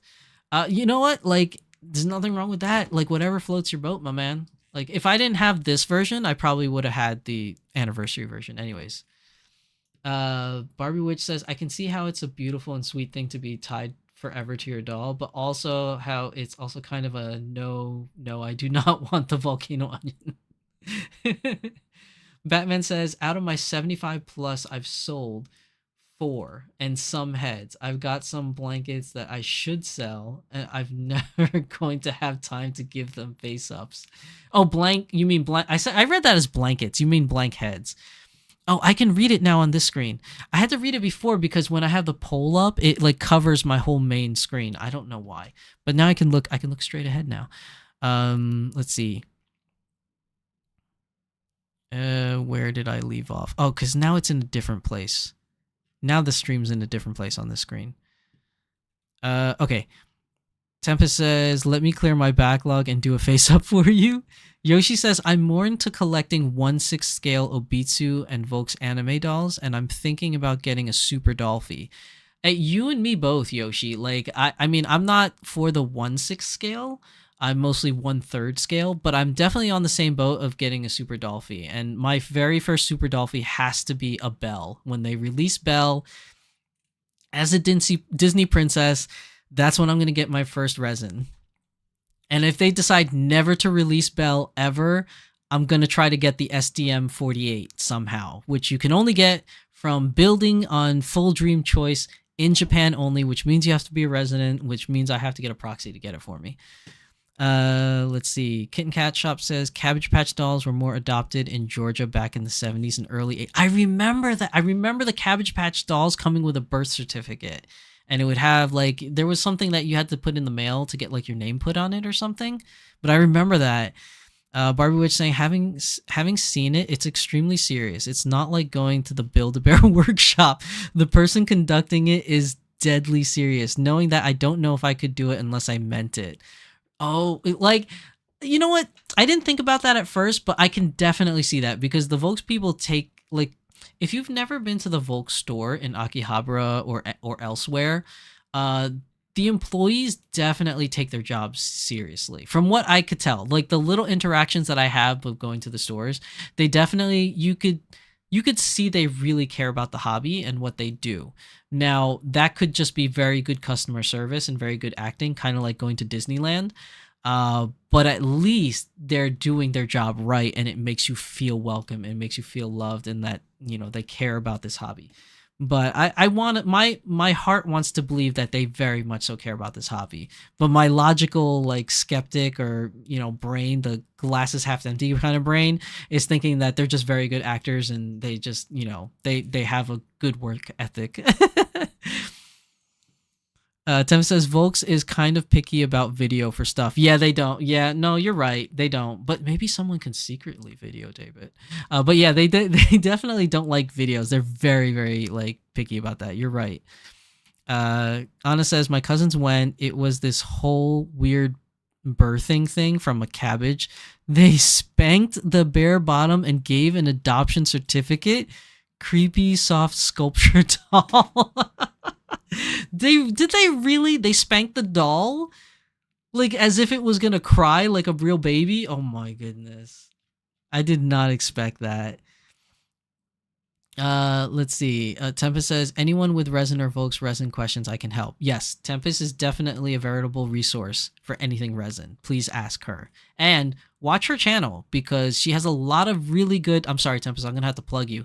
Tempest has a lot of really good analytical type of topics. Like, she really deep dives into history and really analyzes things. Like, she's great at it. Her and her co-host Lindsay they do great stuff. When you want something serious and, like, you want something that will really get into the nitty-gritty of things with some backing and history to it, Tempest knows her stuff. So if you have any questions about Volks or resin, she really knows that. Sorry, Tempest, I had to plug you. You're good at that stuff. Yoshi says, it's almost my 4th anniversary of me buying Akiko, my 1/6 scale EB Beauty Obitsu Volks doll figure off from eBay since September 17th. That was a mouthful, Yoshi. But 4th anniversary, once you get to that 5th one, big celebration time, man. Big celebration. Matthew Nelson, have 1 Dolphy Dream, 2 Adikas with Dolphy heads. Hey, there's nothing wrong with that, man. Nothing wrong with that. Though, just be warned, it'll probably multiply at some point. I mean, you're already like printing your own dolls anyway, so it's gonna multiply, man. PMB Sakura, Volks Akihabara was amazing, and the one in Hiroshima I had great conversations over Google Translate with the staff. Oh, the one in Hiroshima, that is that's not a doll point though, right? That's like one of those what do they call that? The Angel stores or the Tenchi no Sato stores? The one in Hiroshima, I think. Because I think the only doll points is Akihabara, Osaka, and Sapporo. So the other ones are like Tenchi no Satos or something like that. Let's see. Barbie says they're very sincere about their dolls having souls. I love that. And she do too. Tempest says, thanks, doll buddy. No problem, Tempest. Anytime. Animism resonates with me, but I don't know if doll hand fasting does. Like fasting as in like trying to like stay away from buying more dolls. Oh, we have an ad break. 2 seconds, ad break. I'll take a water break during ad breaks. All right. Ad break should be done by now. You should be able to skip it. Let's see. Oh yeah, doing some live research on screen tomorrow night for anyone that wants to come. Ningyo Bingo. Everybody, Ningyo Bingo tomorrow night. They're doing some researchy stuff. Matthew Nelson, LOL, too late. Barbie Witch, me tomorrow would be my 24th anniversary. I need to think of something else. Ooh, 24th anniversary, nice. And fasting as in, I can't believe it's not marriage. All right. So, okay, I've caught up with chat. So what I want to do is go on to the second half. So we talked about like, you know, not being able to bond with your dolls and like, you know, losing that kind of resonance with your dolls. So I want to kind of tell you're in the way. I can't see the button to click. So the next thing I want to show you is an example. So let's say you were to buy a doll, and this is the example I was talking about before. This doll is Miki Hoshi from Idolmaster. She was in her heyday, she was a very highly sought after doll. I'm talking sky was the limit for secondhand prices for her. She was up there among the big heavy hitters like Beatrice, Miki Hoshi, Rise Kujikawa, Saber Lily. Let's see who else was really high on the ladder. Asuna, where they were reaching prices of $2,000, $2,500, $3,000 for these dolls. And the reason why Miki Hoshi was very popular, like I said, was she had the much more narrower eyes. They weren't big ovally eyes. So let's say you bought a Miki because you like the character like I did, like Idolmaster. I never owned a Miki. I wish I did. But let's say, and I know you guys might know where I'm going with this, but let's say you bought her and you couldn't bond with her anymore, right? Like she, for whatever reason, you know, she was losing favor with you. Maybe because you bought newer dolls that have, you know, more of the eye shape you were looking for a thinner eyes, you know, like let's say an Anime North or something. And Miki started getting pushed to the back of your collection. Now that's at that point where you might be losing bond for a character or losing your relationship or your love for that character. And what I say to you is what a lot of people are already doing. And maybe some of you may know this and maybe some of you may not. But sometimes rebonding with a character by changing them completely totally makes you re-fall in love with the character.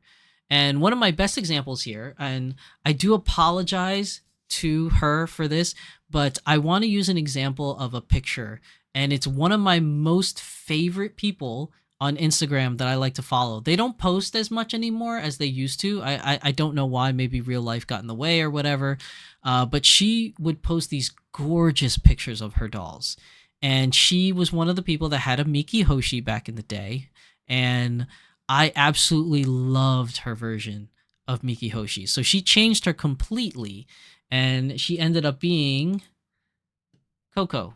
So let me move this over so you guys can kind of see it better, and move this over. So on the right, you guys can see this is Coco. The name of the person is Orchid Dolls. So if you look on Instagram, you can search up Orchid Dolls, and her page should be the first one that pops up. She used to be very, very involved in the doll community for photography and customization. I think she had some videos, but I don't know if it was more like short little Instagram videos. I don't know if she had a YouTube page. I mostly followed her on Instagram, and her pictures were gorgeous. And as you can see in the photo, you know, she changed the eye colors, and the wig is a totally different wig. And obviously she took her out of her original costume and put her own costume on there. But, you know, little things like that, like changing the hair, changing the eyes, you know, really those two things alone can really change the look of a doll and change the vibe of a doll, like the way you vibe with it, which, you know, coining a term from the young kids nowadays is vibing. You know, you could, you know, I really resonated and vibed with this character, and I used to send her messages all the time. Like every time she posted a new picture of Coco, every time she posted a new picture of Yuko, which is another one of her dolls, very beautiful dolls. Outstanding photos. She even went to, I think it was called Anime Fest, I think it was, and she hosted her own panel about how to do doll photography.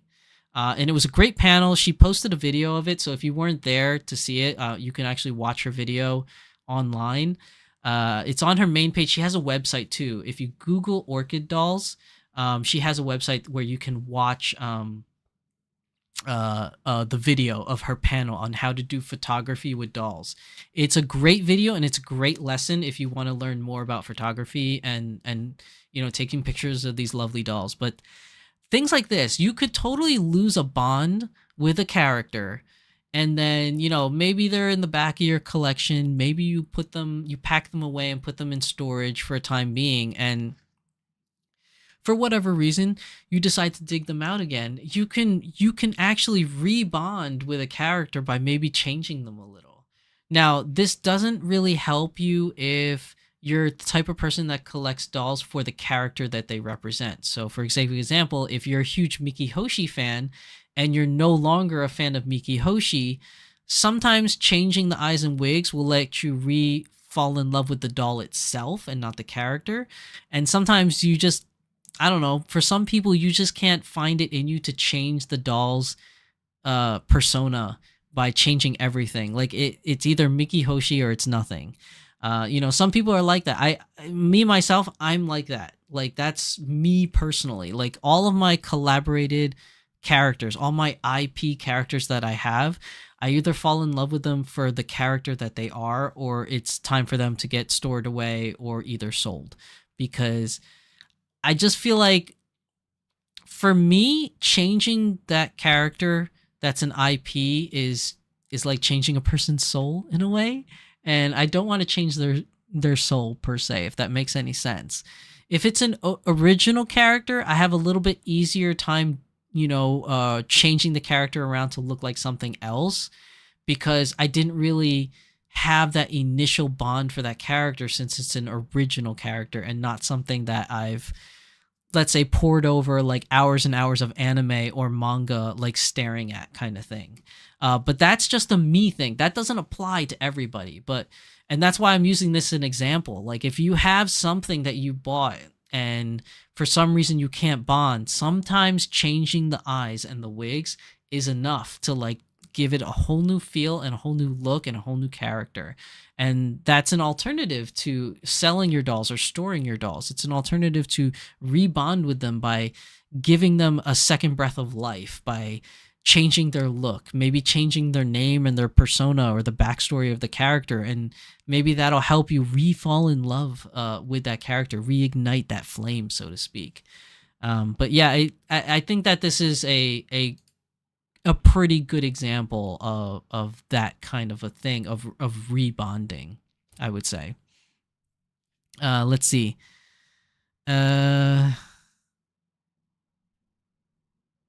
What's going on in chat?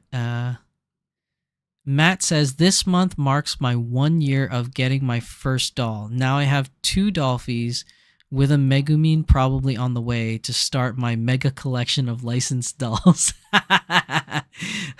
Matt, like I talked to you before about that mega collection, man.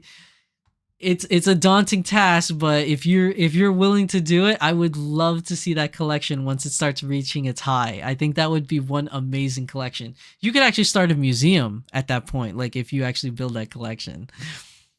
But it always starts with 1. Tempest says, look, 3D printers basically... Wait, huh? 3D printers basically shit dolls? I'm assuming that means shit dolls. NMP that my husband didn't realize this when he got me one as a gift. Oh, he didn't notice? Oh my god. 3D printers are Star Trek replicators, but they can make crap Earl Grey. You guys are crazy. Cat mom energy. I have 3 printers. You have 3 printers? Oh my gosh. Are you doing something industrial? What's going on here? We have 2, but we sell what we make, so I don't get lots of time to make dolls with them. You could, though, at some point. Look, the repainted 2B heads are to die for. You guys send me a picture of that. I don't know. I haven't seen those yet. Unless it's the one that you gave me. But that one's already a specific a cloud doll.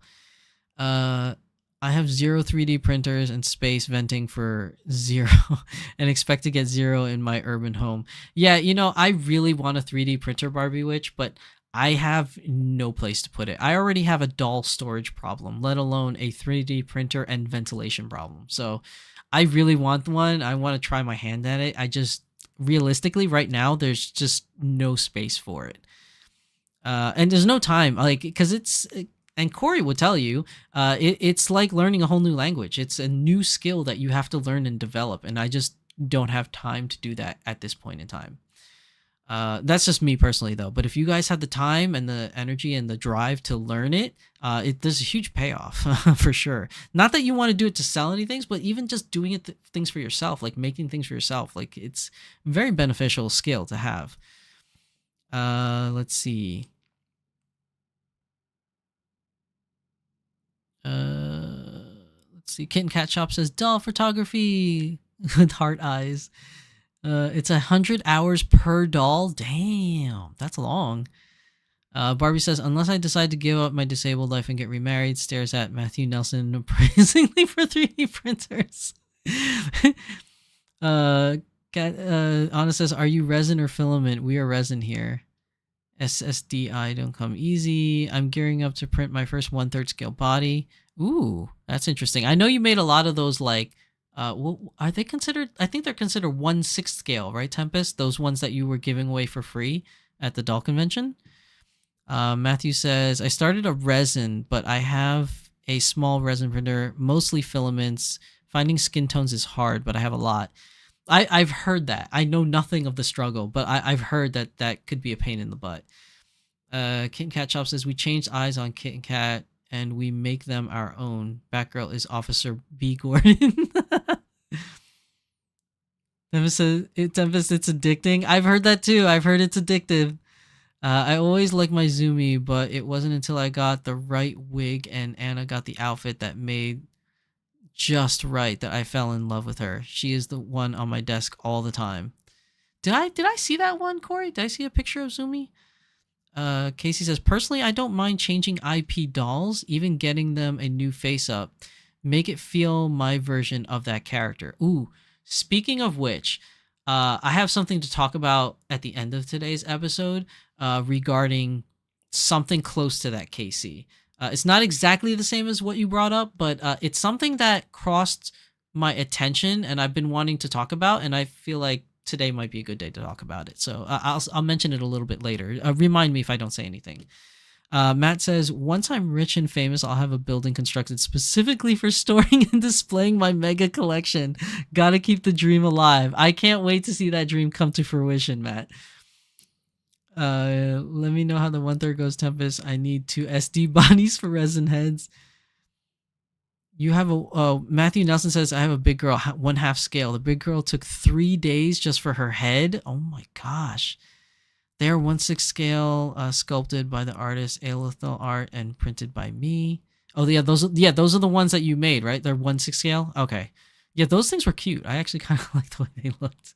That one that you painted that was on display with the light up eyes, the cat one, that one looked really cute.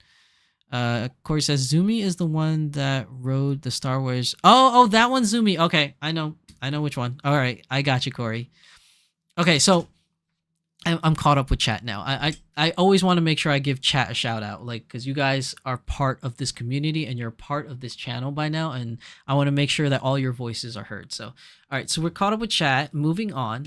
So things like this, like with Miki Hoshi, like changing the eyes, changing the wig, like I said, can totally change the doll. And another thing that you could do, if you even wanted to go so far as to do it, like Casey said, is you can actually like wipe the face off if you were skilled, and if you're unskilled like me, you could always hire somebody to, you know, wipe the face off and give it a whole new face up and a whole new different look even at that point. And that's where the whole customization of dolls like really starts getting like crazy, because you could totally change a character. Like we've seen people that have customized dolls where they opened the mouth and gave it mouth with a tongue and teeth showing, you know, or widened the eyes or even narrowed the eyes. Some people have even closed an eye, like they close one eye and open one eye like they're winking. So there's a lot of customization if you're very skilled, or if you have the money to pay someone that's very skilled in doing it. That could also alter or change the look and appearance or the vibe of a doll. If you were just losing bond with them and you needed something, a fresh new look, like a second stroke of life for that particular doll in your collection.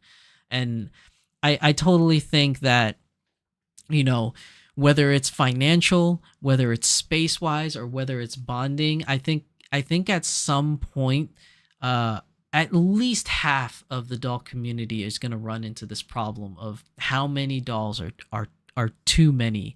And this is definitely going to change per person. Like every person's going to have a different limit. It's different for everybody, and it's not just the doll hobby. Some of you might think it is, or, you know, some of you maybe have only been in the doll hobby and not really tried their hands at other hobbies, but it's the same in any hobby that you're eventually going to hit that point. Like for me, my prior hobby was, you know, cars. Think Fast and the Furious. I used to do that kind of stuff where I would hook up cars and modify cars. And for me, because I didn't have a lot of money, 2 cars was the max. Like, so I had 2 sports cars that, you know, I would work on and modify and take to car shows and enter them in competitions and things. And that was already too much for me. But there were other people who had higher ceilings that had, like, you know, 5 cars, 10 cars. Like, I didn't have that. So my ceiling was already 2, and I was stretching it. I was stretching it real bad. Like I really shouldn't have had 2. But you know, like, you know, things change, life changes, and you know, I had kids and I had to sell the cars. They just weren't kid friendly. You know, especially a 2-door 2-seater coupe, you couldn't get around with kids. You know, like those kind of things. You know, that's just part of my past. But now I've inherited the doll hobby, so hello.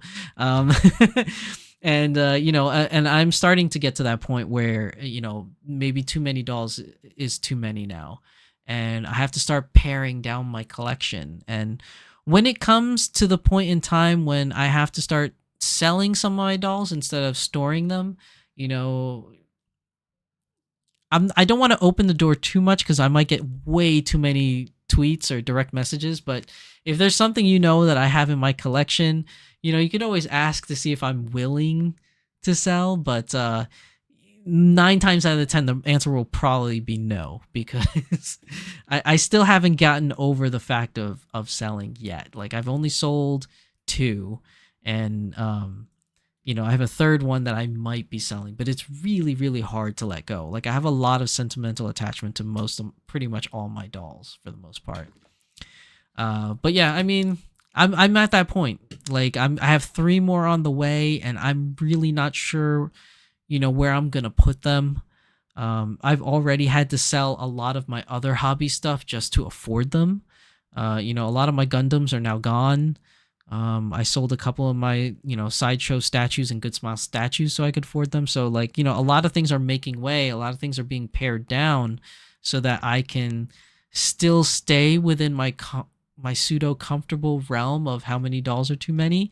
But I'm already at that stage where I'm thinking about it. Whereas in the beginning of the hobby, I was like, no, I could keep going, whatever. Now I think I've kind of reached my limit where it's like I think I have too many and I need to reevaluate what I'm gonna do with what I have. But that for me, it's more so it's a little bit of financial, it's a little bit of space saving, but the huge problem with me paring down my collection is more so the sentimental value and my emotional attachment to some of the dolls in my collection. But I think that, a lot of you that are watching this stream live and a lot of you that are watching this later on the VODs, might be experiencing this. And I think it's okay. It's okay to think about it and it's okay to talk about it. Like, it's not a taboo topic. Like I said earlier at the beginning of the stream, it's not a taboo topic. It's not a topic that incites fights, but it's a topic that's kind of there in the back of everyone's mind and nobody really talks about it. Like, it's not a no-no. Like, it's not a no-no to talk about, but it's just people just normally don't talk about paring down their collection and, and losing bonding with their dolls. So, I think it was just a good conversation to have for today's stream that, give that thought, in your mind, because I for damn sure did not think about it one wink when I was collecting all my dolls and buying all my dolls. And now that I've hit that wall, that proverbial wall in my ability to collect and afford and find space and all that kind of stuff, now I have to like really reevaluate what I'm gonna do with my collection moving forward. I'm definitely not getting out of the hobby. It's just, what do I do with some of the dolls that I just can't bond with or can't fit in my display case or whatnot. So yeah, I know a lot of you probably will be having this question that's been kind of like creeping up in the back of your mind, and it's like, what am I gonna do? Well, hopefully today's episode kind of give you some food for thought on how to maybe prioritize or thinking about how to evaluate or reevaluate your collection, so to speak. So hopefully you guys found this episode informative. Hopefully you guys liked it. I definitely like talking about it. I could probably go for another hour talking about it, but like I have some other things that I want to talk about before I end today's stream. So unless you guys have any specific questions or specific things that you want to talk about for this topic, keep them coming and we'll just keep the conversation going anyways. But that's really all I have right now in discussing how many dolls is too much. And like I said, that number or that barrier is different for everybody. But it's a good food for thought to think about it, maybe reevaluate if you're at that point in your collecting life that you may need to reevaluate. Let's see. Matthew Nelson says, I still work on old Volkswagens. Oh, that's a cool hobby. You like restore them, or you just like have newer ones and you oh no, it can't be newer ones that you modify. You said old. So you're pretty much restoring them, which is cool. I would love to do that. Like, I did that back in the day, like not really restore, but I modified them. But that's because I had access to a garage also, because I used to be a mechanic. Nowadays, because I live in a townhome, my townhome doesn't have a garage. So even if I wanted to buy my old car, like for instance, one of my cars that I sold that I really want to get back was a 1987 RX-7. It was not a Savannah version, I wish it was, but it was a regular naturally aspirated RX-7, an FC3. And I would love to buy another one and restore it back to the way I had my old one and drive it again. But I don't even have a garage to put it in so I can restore it. So it kind of sucks. I also don't have any money to do that as well. But that's cool though. You still have the time and energy to, fix up old Volkswagens. I think that's really cool. Coming from one car guy to another, like that's awesome stuff, man. Kitten Cat Shop says, I just don't like that some folks in the hobby look down on you for not buying the newest doll when you know you're at your limit. Yeah, that's weird too. Like, I know exactly what you're saying, Anna. Like, some people, like, just buy the newest ones just because it's new, and people can do whatever they want with their money. That's their own prerogative. Whatever you want to do, that's your thing. That's cool for you. Just don't force that, that pressure, that peer pressure on other people. That's when it's not cool.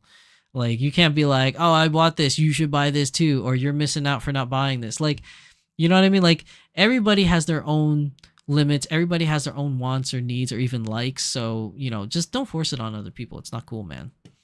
15 seconds to another ad and another water break for me. But yeah, I understand what you're saying, Kitten Cat Shop. Luckily enough, I feel like it doesn't happen that often. At least not in the circles that I've really traveled, but maybe you've seen it more than me.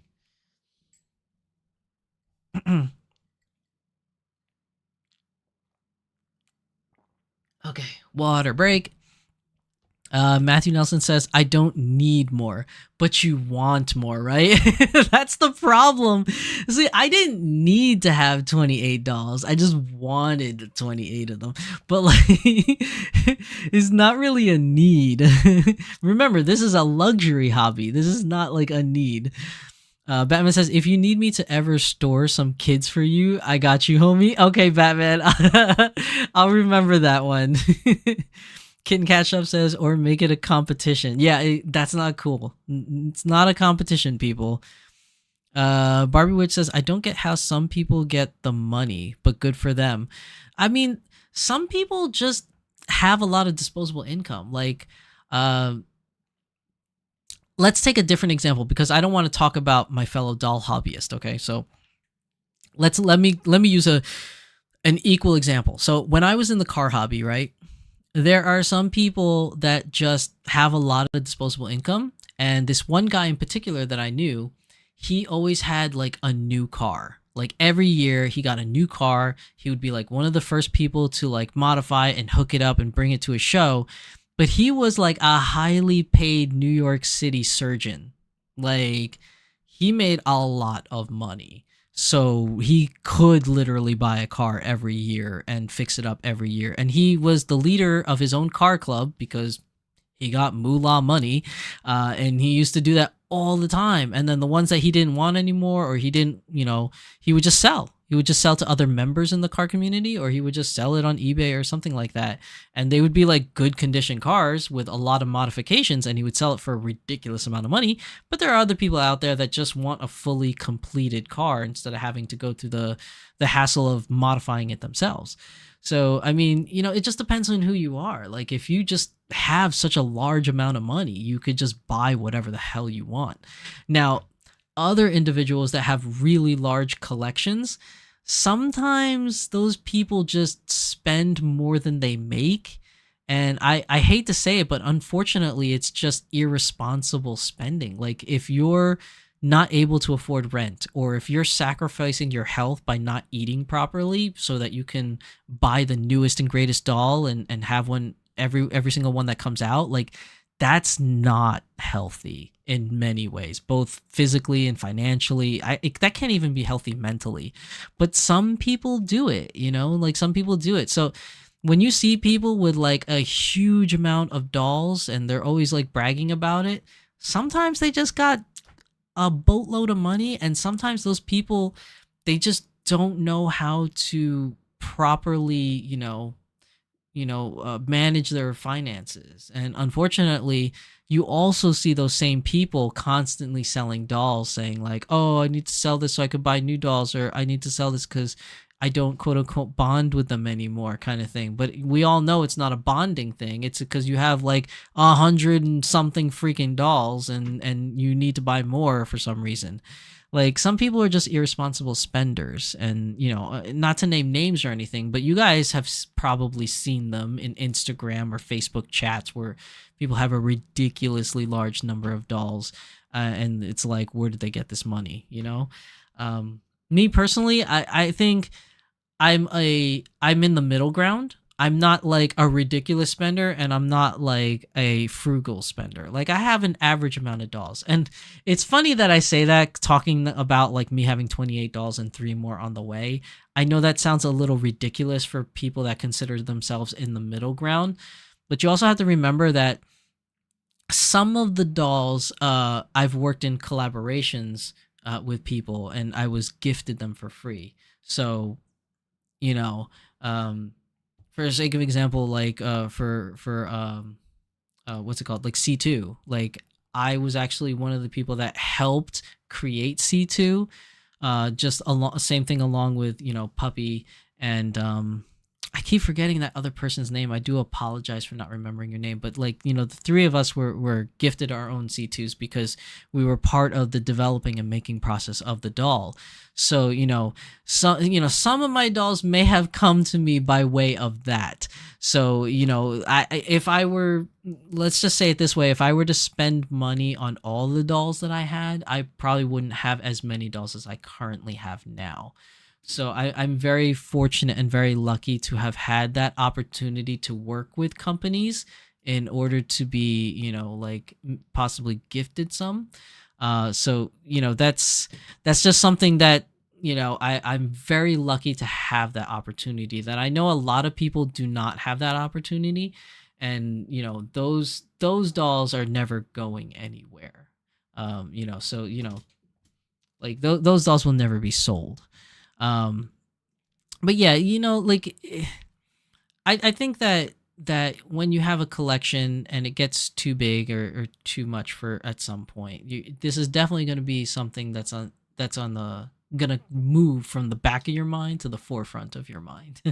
And I hope today's episode kind of helped you in your thought process of maybe reevaluating your collection, or give you some food for thought for when it comes to that point in your hobby life, when you reach that proverbial wall. Let's see. I think as long as you have the space and means, who does it harm? That is true. That is true. That is very true, Barbie Witch. Yoshi Play says, yep, the good food for thought. And Matthew Nelson says, newest one is a 66. Oh, I'm not sure what you mean by that, Nelson. I probably didn't read something from before. Let's see. The 66. Oh, for the Volkswagen. Your newest one is a 66 Volkswagen. Okay, I'm following you now. My dad has a Peugeot. Oh, or Peugeot. I think you spelled it wrong. I know what you're talking about. It's a French car company called Peugeot that needs some help. I wonder what Peugeot he has. It's probably one of the ones that I'm not really familiar with. Unless it's a 206. I think it's the 206, or is that the Citroen? Is it the Citroen 206? No, it's the Peugeot 206, I think. Yeah, the Peugeot's 206, I think, came to America stateside. And that's the like this really famous long heritage like rally car that's out there. I think the Citroen was a different model. But anyways, yeah. I mean, that's pretty cool though. I'm curious which model your dad has. I mean, I don't know much about, Peugeots, but like I might be able to give some advice, maybe. I'm not really sure. Matthew says, I lost my garage working on building onto a carport. Oh, that'll be cool. LOL, it started out as just one. I needed, but okay, an art model. Then Dauntless got here. Oh, you're talking about dolls. Yeah. Like I said, it always starts with one, and then they multiply, my man. Kitten Cat Shop says, not rich, just irresponsible. LOL, just kidding. I don't spend on other things like haircuts, clothes for humans, pretty cheap. Dude, I'm on the same boat as you, Anna. Like, I spend, all my money first and foremost goes to the family, right? Making sure that rent's paid, bills are paid, my kids' stuff is paid, all their extracurricular activities, like I have money put aside for that kind of thing. So all that spending is all taken care of first. And then after that, then I try to see like, what can I squirrel away aside for trips to go to cons, for dolls, for accessories, et cetera, et cetera, et cetera. So like, yeah, but like things like clothes, for the most part, I just buy really cheap clothes. And I don't want to offend people by saying cheap, but what I mean is like, I don't buy designer clothes. Like I usually buy like, stuff like from Walmart, Target, Old Navy, like those kind of things. Like I'll buy those type of clothes, but I'm not buying things like, like Ralph Lauren or Louis Vuitton or things like I don't spend money like that on clothes. Just like regular stuff, like, Walmart clothes, Old Navy clothes. Like I don't even go for the slightly high end, like, what would it be equivalent, like Gap or like J Crew or Banana Republic. I don't really go that like to that extent. I did at one point, like before I got into the doll hobby. I used to be like, I had a lot of hobbies. Let's just put it that way. I used to like.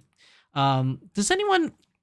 Okay, we're gonna go on a tangent here, people. Does anyone remember that TV show called White Collar? When White Collar was released, I was a huge fan in White Collar. I got really addicted to buying designer clothes. So I'd buy like really nice pants, suits, like vests. Not really suit jackets though. I didn't get full 3-piece suits. I got vests separately. I got like pants, like designer pants. I got a lot of fedoras. Like I have a collection of fedoras for if you guys don't know. Like I like I have fedoras. I have cufflink collection. I have a tie collection, and I used to like dress up looking all like dapper. If you look at my what is it? Is it my Twitter page? I think it's my Twitter page or my Facebook page. No, my Twitter page is all like, I think it's all like Shizu Sandao. No, it's not Twitter. If you look at my Facebook page, there's a picture of me with my vest and my fedora on. Like that was during my White Collar days when I was so addicted to that TV show. But like most of that stuff is either gone and sold. The only ones I still have is like a couple vests, some designer shirts that I kept for like when I go to attend like something fancy or something like that. But yeah, like I don't do that anymore. But that used to be a hobby I used to do. But nowadays my clothes is just like whatever. And then like I don't spend a lot on haircuts either. Like I go to like the local haircutter's place here that charges like really cheap. And if they mess it up, I honestly I don't care. He's like, "How does it look?" And I'm like, "Well, you kind of cut a little too much on this side," but I'm only saying that in my head. I look at him and I'm like, "Yeah, it looks good, man." And then I go home and I try to like fix it in a way where nobody notices. Like I just don't care anymore. I'm at that point where I don't care.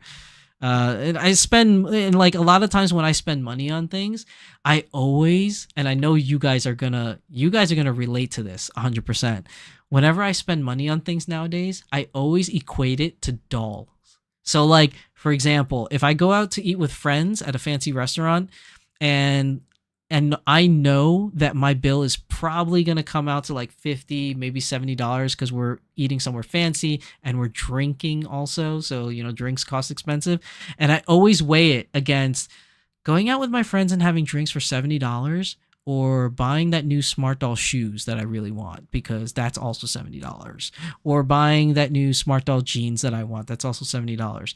Or that $70 could go into a new doll. That's $70 less I have to spend for a new doll when I'm saving up. So everything I do nowadays, I always base it off of doll prices now. Like no matter what I'm doing, I'm going out to eat, I'm buying clothes. Even sometimes I try not to drive places because I know that extra tank of gas is $60 I could have put towards another doll or another doll accessory or clothing. I always nowadays balance my spending based off of doll prices. It's so bad, dude. It's so bad, people. I know that a lot of you understand this and go through it too. Okay, so Barbie Witch says, I guess that's not true. I do have a friend who's well off, has a huge collection, and people are nasty to her about it because they want what she has. She's not nice, so they feel like it's okay. What do you mean she's not nice? Tempest Strife says, shopping addiction, the cycle of a new thing, dopamine. It can be a sickness, a compulsion. It's dangerous. That is very true, Tempest. I totally agree with that. Kintat Shop says, or those folks who are revolving door, buy dolls, 2 weeks later sells doll due to emergency. Oh, don't get me started on those, Anna. I really don't like seeing those. Like, I mean, again, anybody can do whatever they want with their money, but just me in my heart, it hurts. Like when I see people keep buying dolls and then the next week they're selling that doll. Like it just hurts. Matt confirms it is the newest Volkswagen he has is the 66. Okay. Barbie Witch says, I've noticed a couple of folks who have an awful lot of emergencies right after they buy a doll. I know. It really upsets me. I try not to think about it though, because I mean, me thinking about it and obsessing over it, it's not going to do any good. It's not going to make them stop. It's not going to make me feel better. So I kind of just, I see it, I cringe, and then I try to move on.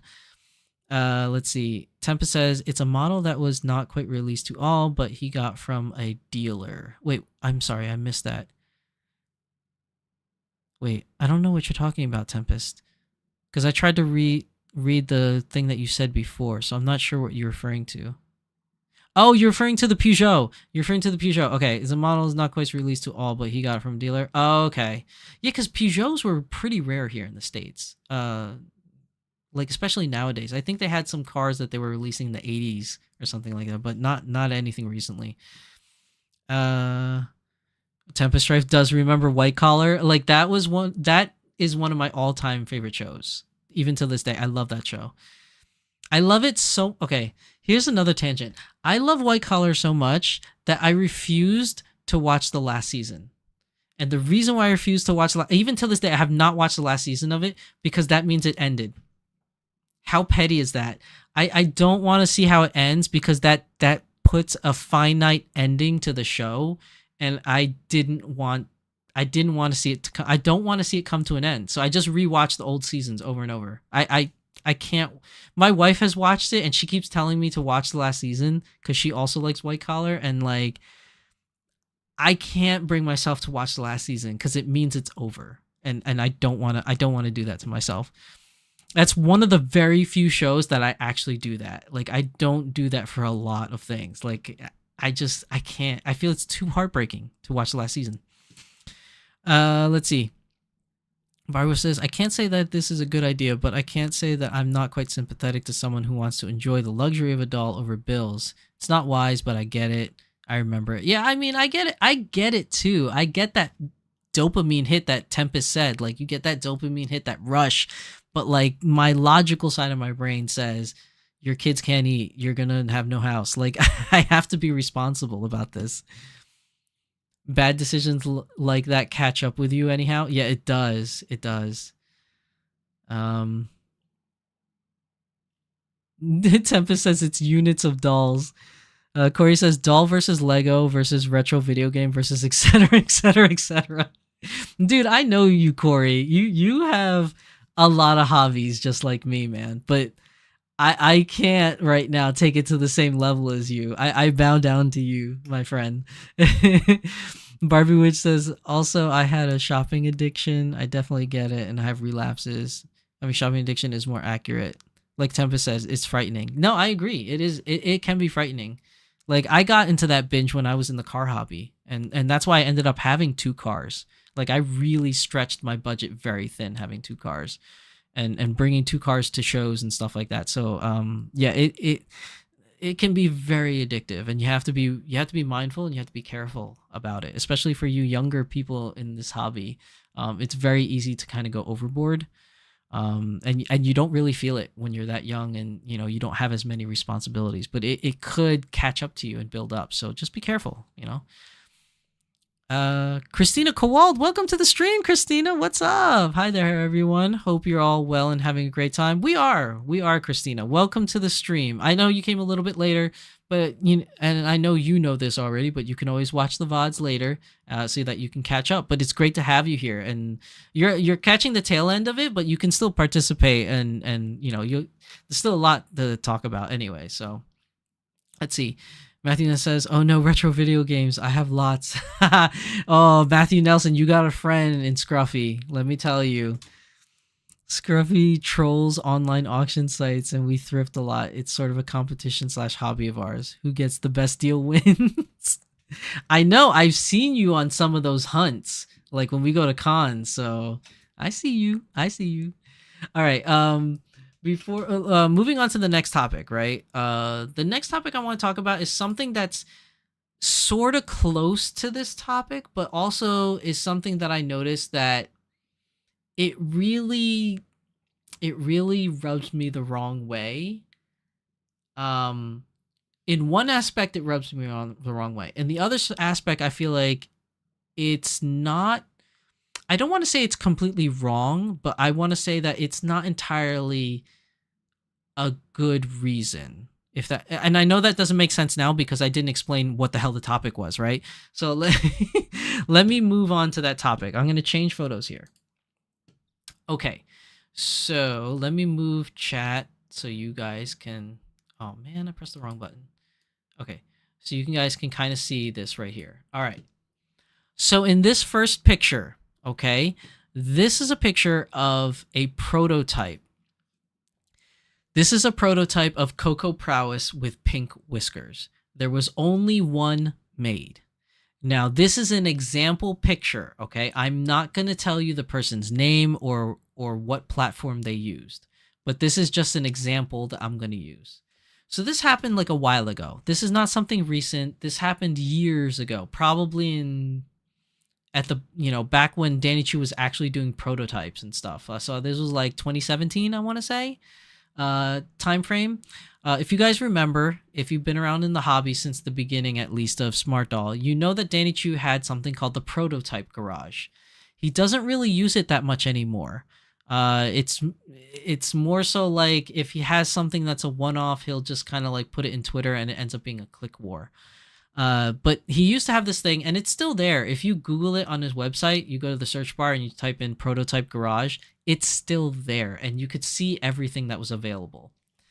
But back in the day, back in 2017, and the only reason why I remember this is because when I was thinking about not bonding with a character, and I was thinking about how to explain it to you guys in my own way, I remembered this from way back. So this was probably way back when 2016, 2017 era, like sometime around that era. There was a post a long time ago, and then it was taken down. So for those of you that are going to try to find it, it was taken down, okay? Because there was a little bit of drama about it. So it's kind of gone now. But anyways, I'm not going to tell you the platform where it was on. I'm not going to tell you the person's name because I'm not here to flame that person. I know it kind of sounds like I'm kind of doing that, but I don't want to bring more attention to this person, good or bad or otherwise. But it is something that I thought is an interesting topic to discuss. So apparently this person had the opportunity or just had the ninja skills, as Danny Chu would say, in order to purchase this prototype doll.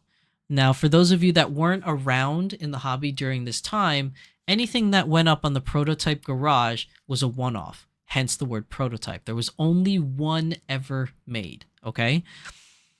And whenever it was announced, it was a huge, huge click war. It was a very, very big click war, and website would crash. People would complain that they had it in their cart, but when they reached to the checkout stage, it was gone. It was a whole big deal, right?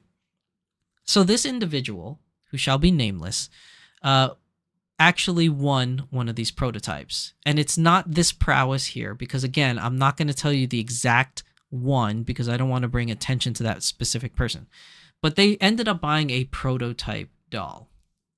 And at some point in their hobby career, whether they bought it out of irresponsibility, whether they couldn't bond with the doll anymore, whether they just wanted to afford another doll so they had to let one go, I don't know what the reasons were for it. But they had this prototype doll. Now, it is also important to note that a lot of the prototype dolls way back in the day, in the very early stages, a lot of the prototype dolls all shared the same exact head. Because if you remember from earlier in today's stream, a lot of those dolls had the Mirai head sculpt. It wasn't until Chitose where we had a different head sculpt. And it wasn't until a little bit later till we had things like, who was the next one? I think it was Entropy, really. That was the next one that had a different head sculpt. No, Kanata. Sorry. Kanata. How could I forget? Kanata's sitting right here. It was like Chitose, then Kanata that had different head sculpts. And then amongst those three head sculpts, well, actually two, because OG Chitose was only reserved for OG Chitose, which made her very unique. She only shared her head with one other person, and that was for Gurai, which was a collaboration doll. Anyways, I digress. The Mirai head, the Kanata head at that time were the only heads available, and all the other characters spawned from that same head, and the only thing that made them different was eyes, wigs, and makeup. There's a advertisement break. Okay, hold on.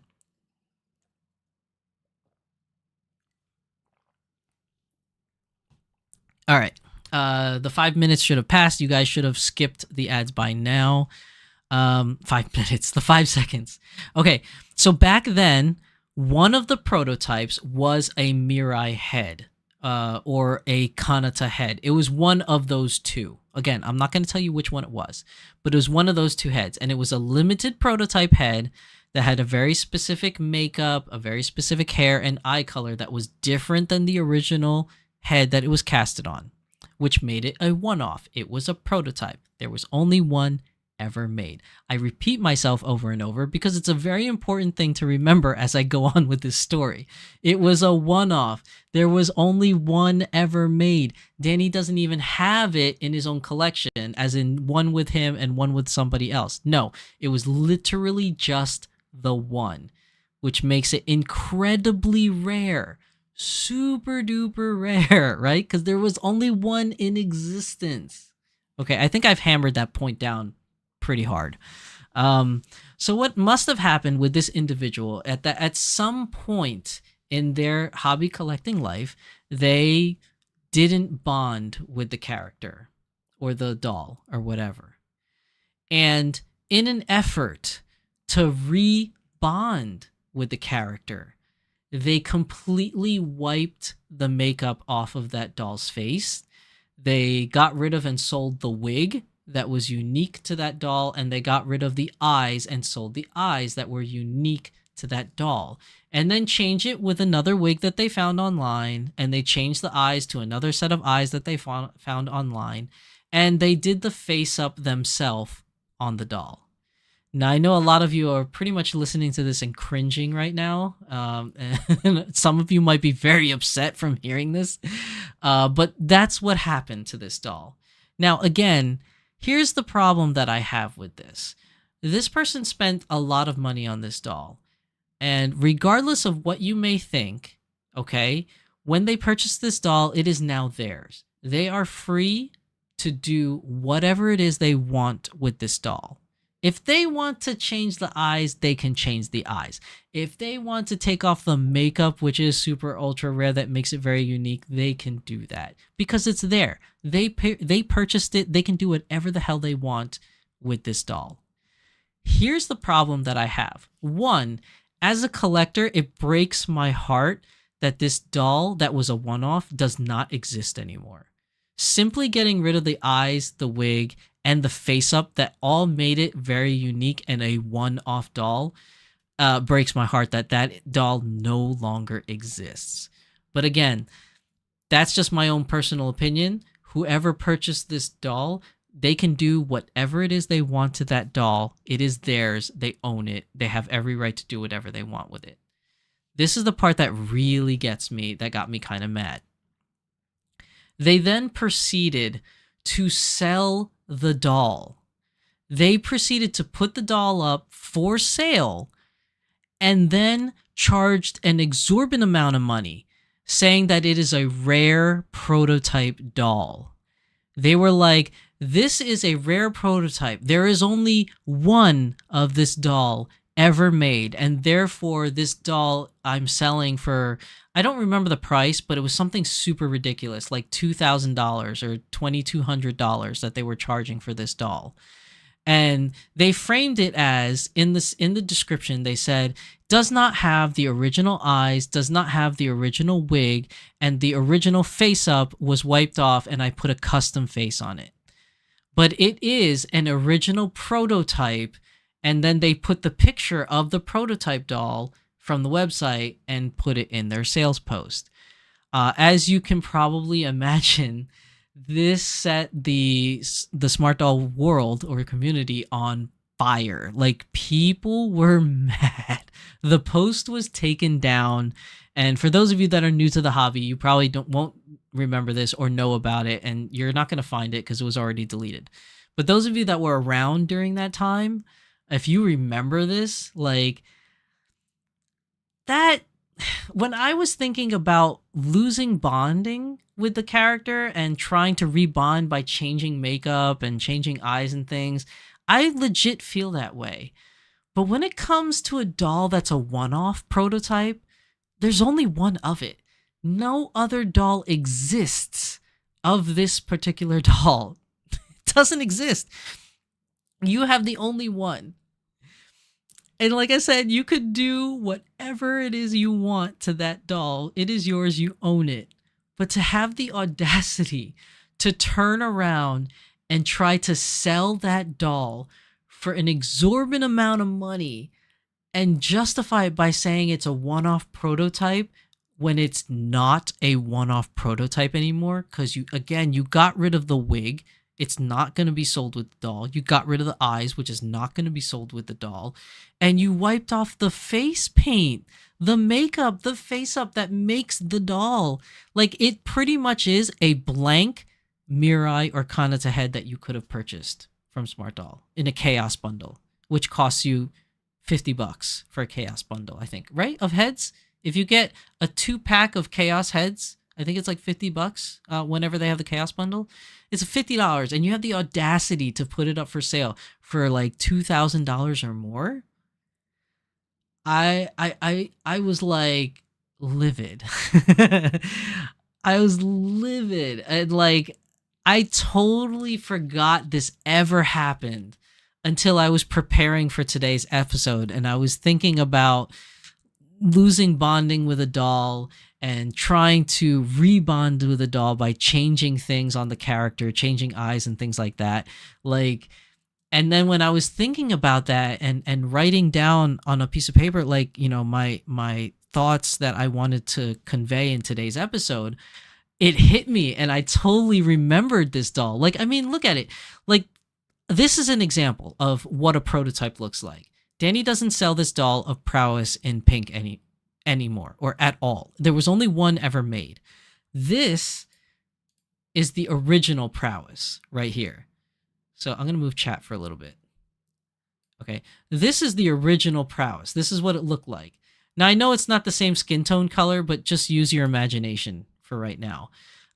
If you took the one on the left with the pink whiskers and you wipe off the pink whiskers and you change the eyes and you get rid of that pink wig, which at the time, that pink wig was rare. Now he's selling the pink wigs, but, you know, whatever. But at the time, it was super rare. You take that off, you just have a regular Sana. Like, or you have a regular prowess. I mean, sorry, not Sana. Sana and prowess share the same head. I get confused. You have a regular prowess, just like this one here that you see in the picture. That's what you have. And you're trying to essentially sell a regular prowess, which you can easily, at that time, it was a frontline character, you could easily buy from Smart Doll at any time that you want, and you're trying to sell it for over $2,000 and saying it's a one-off prototype? Everything that made it a one-off is gone. It was gone. Like, you got rid of it. Like, I just thought it was an interesting thing to bring up. I mean, it was a traumatic experience back in the day, but like, it's just crazy. So my message of the day, okay, if anything, if you take away anything from this, is that, you know, you're going to hit at some point in your life, you may hit a wall where how many dolls is too many dolls, and you might have to reevaluate. If you ever reevaluate your situation and you need to either sell a doll or change a doll or whatever you want to do with a doll, that is up to you. I only ask, I beg, that if you're an owner of a one-off prototype doll, please, I beg you, I'm not commanding you, I'm not demanding anything, I'm begging you, please do not wipe off the face and get rid of everything that made it unique and then try to sell it later. If you want to wipe off the face, that's your own prerogative, as long as, you know, you're keeping that doll. Even if you were to sell the doll later, you would have to sell it as just a regular doll. There's no way you're going to be able to recoup all that money that you spent, because prototype dolls were not cheap. They were like $1,800. There's no way you're going to recoup whatever you spent on that prototype price when you got rid of everything that made it a prototype. That's all I got to say. If you because there are a lot of prototypes. If you go to Smart Doll website and you type in prototype garage, there are a lot of prototypes on that list that were sold. I only know of this one example of one that was wiped and tried to sell. It seems that everybody else that is in possession of a prototype character still, I think, has their prototype characters. I haven't really seen any prototypes for sale. So that's my only thing. If you have a prototype, don't expect to sell it for the same amount or more if you got rid of everything that made it unique. That was just a very heartbreaking time in Smart Doll history. It was a very heartbreaking time. Oh, man. Okay, let me go back and chat for a second. Okay, everybody's talking about old video game systems. It did a few times. My finances and social life did not thank me. Yeah, when you were spending too much, I can imagine. I want to buy a Heathkit computer again. I don't know what a Heathkit computer is. Use a debit card, kids. My first system I played games on, was a Heathkit. I don't even know what a Heathkit is. That's so bad. I feel like I should know what it is. Atari 5200 is the oldest system I have. I had one of those. My dad got rid of it, though. I don't have it anymore. Barwood says, boo, bring the drama, boo. Kitten Cat says, oh yeah, the person who bought multiple prototypes. I think I know who you're talking about, Kitten Cat. I think that person still has their prototypes. I don't think the one that I'm talking about that wiped the face, I don't think that was them. But I could be wrong, but I don't think that was them. Christina says, wow, she's beautiful. Well, this particular one I have on display, the prowess with pink whiskers, yes, she is very cute. Unfortunately, she was just a one-off prototype. Somebody's a proud owner of her, though. So Anna remembers this. Okay, so Anna remembers that this happened. Barbie Witch says, while that's gross, once they bought the doll, it became theirs to do what they wanted with it. But boy, I wish I would have more discretion. Well, I mean, yes, I agree. They can do whatever they want with it. But when it comes to selling time, like if they decide to sell it, they can't sell it as a one-off prototype. It's no longer that anymore. That's the problem I have. Is selling it as a prototype when it no longer was one. That was what I thought was wrong. Christina says that's crazy. Aurora says, Anna says not anymore. Christina says that's so sad. It is sad. Barbara says I'm friends with someone who buys a lot of prototypes, but I do not think she'd ever do something like this. She loves Smart Doll too much. Yeah, I mean, I don't know who did it like personally, like it's just a name that I knew from the internet, but like yeah, that I don't think that person has multiple prototypes, because I think I know who you're talking about. I know a person only by internet name only that always shows all the prototypes they bought. I don't think that's this person. Matthew Nelson says get a different head. Geez, yeah, that's what I'm talking about. But see, okay, so this is a little bit of a tangent. People have the same problem with Dolphy Dreams. Like if you buy an Asuna, let's say, Dolphy Dream, and then you wipe the face and change it to another character, or like a Miki Hoshi and you wipe the face and change it to another character, a lot of people get up in arms about that too. And that one's not a limited one-off prototype. So there are some people that just absolutely refuse you to change it. But that's a topic for a different day. Anna says, back then I remember the drama about wiping Smarty faces that weren't prototypes. It caused a great rift that broke up original Facebook group before blanks were even available. Was that really the one that broke the camel's back? That broke the Smart Doll group? I thought it was the other incident that broke up the group. But I could be wrong. No, well, there were like 2 or 3 incidents that broke up Facebook groups back in the day. I don't want to rehash too many of them, but you might be right.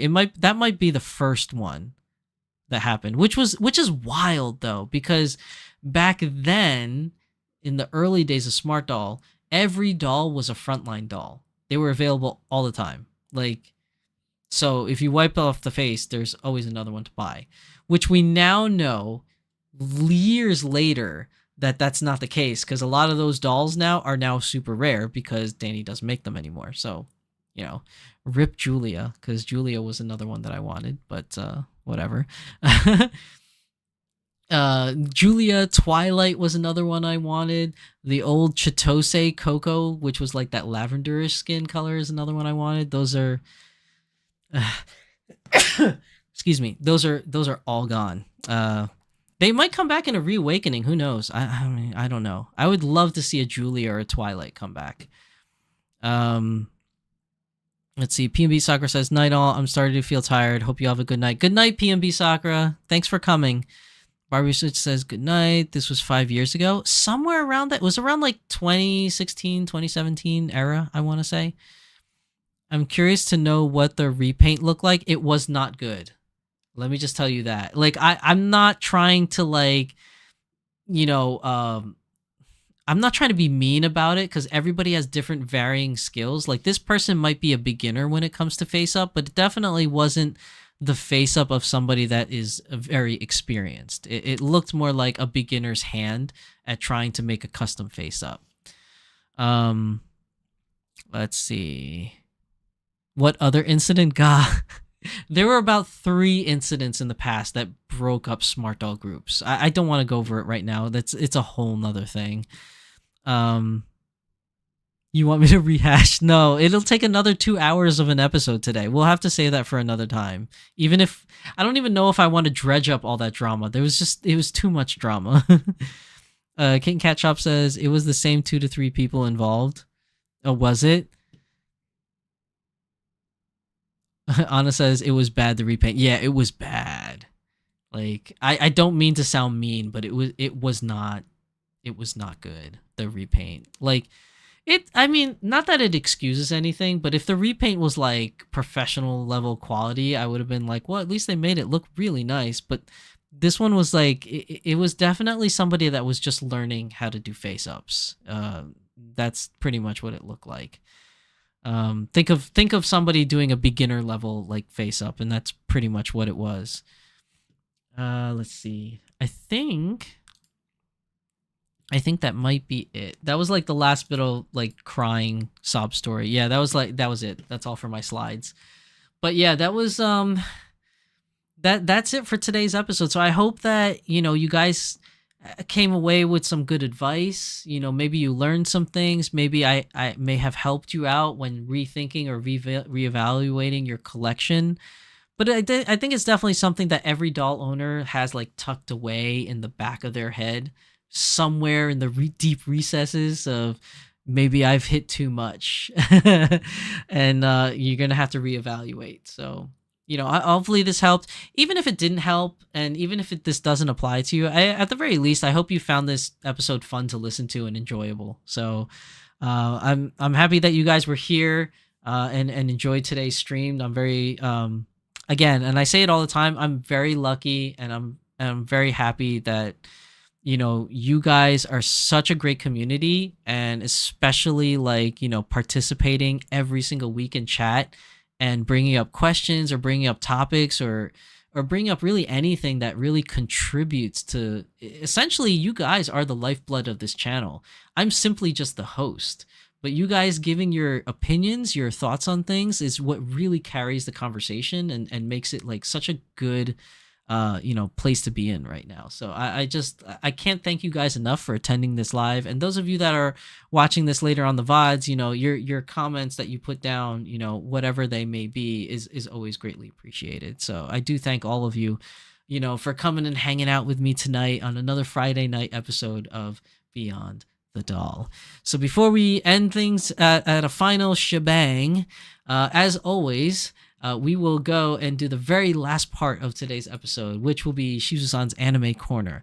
To be honest, I'm not really watching much anime lately because I've been super busy, preparing for my vacation that came up, and I've been very busy trying to like recuperate from my vacation, because as great as it was also very tiring. So I haven't been watching much anime lately. But there was a show that I did want to talk about in today's episode that I started watching. I haven't finished it yet. At least I haven't finished the first season yet. And it's actually quite funny. So I wanted to like bring it to y'all's attention. Let me just make sure I move this back. Because why can I? Okay, here we go. We just move chat back over. Okay, so for Shizu-san's anime corner today, we have. Oh, I blocked it anyways. I don't even know where to put this thing. I'm just gonna put it here for now. Sorry, chat. You're gonna be semi-hidden. We have Mashal. So Mashal is a show called basically Mashal, and then it's subtitled Magic and Muscles. So the best way I can describe this show to you is literally think Harry Potter. This show is a parody of Harry Potter. Like, it literally is a show about a wizard academy, just like Hogwarts. It's literally a show that the Wizard Academy has 4 schools, just like Hogwarts. Like, you know how you have Gryffindor, you have Hufflepuff, Ravenclaw, and Slytherin. This one also has 4 different 4 different groups within the school. And everybody's here a magician. Everybody's learning to get better and, competing to get better. And like when they graduate, they have the opportunity of, being part of like high wizard society and stuff like that, like blah, blah, blah. Now, the reason why it's called Magic and Muscles is because the show centers around, obviously, the main character, as every show has a main character. In Harry Potter, it was Harry Potter. In this show, it's a guy called Mash. And Mash has 0 ability to use magic whatsoever. Like, everybody that goes to this school can use magic except for the main character. He has 0 ability to use magic, but he's in a magic school. Now, you get to see it in the first episode, the reason why he's going to a magic school. I'm not going to ruin that for you. I think that's like one thing that I can kind of save for you guys. Just know that he is the main character in a magic school that has to graduate like everybody else, but he has no magic whatsoever. And the rest of the school, especially the student body and the teachers, cannot know or find out that he can't use magic. So you're thinking, well, how does he graduate? How does he do magic? Well, that's where the muscles thing comes in. Apparently he worked out so much and he got so ripped and so incredibly buff. Like, think like Bruce Lee body, like I was going to say on steroids, but he probably was on a little bit of steroids. But think Bruce Lee body, like super, super ripped, like more ripped than he is when he was alive, right? So Mashal is like, let me give you an example. You know how in Harry Potter, when they had to learn how to ride the brooms and they fly the brooms? Same episode in this show where they had to literally learn how to ride brooms, right? And Mash, because he can't use magic, was asked to demonstrate how to ride on a broom. So he is so incredibly strong that he was able to run and jump and make it look like he was literally flying across the way when literally he's not flying. It's just a state of momentum until he finally started crashing down and he made it look like he's landing, essentially. So if that's any indication of what this show is like, it's basically a huge muscle-bound guy, or ripped muscle-bound guy, that uses his muscle to kind of fake that he has magic. And he has to keep doing this until he graduates. It's an incredibly funny show. It's a huge parody show of Harry Potter. I think you guys would like it, especially if you're Harry Potter fans. I think it's a unique take. Oh wait, there's an ad coming. Hold on. I'll let you guys skip it for a second.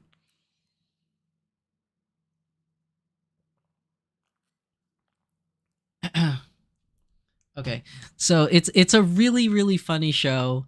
It's called Mashal, Magic and Muscles. It's definitely on my recommend list. Like I said, I haven't finished watching it yet.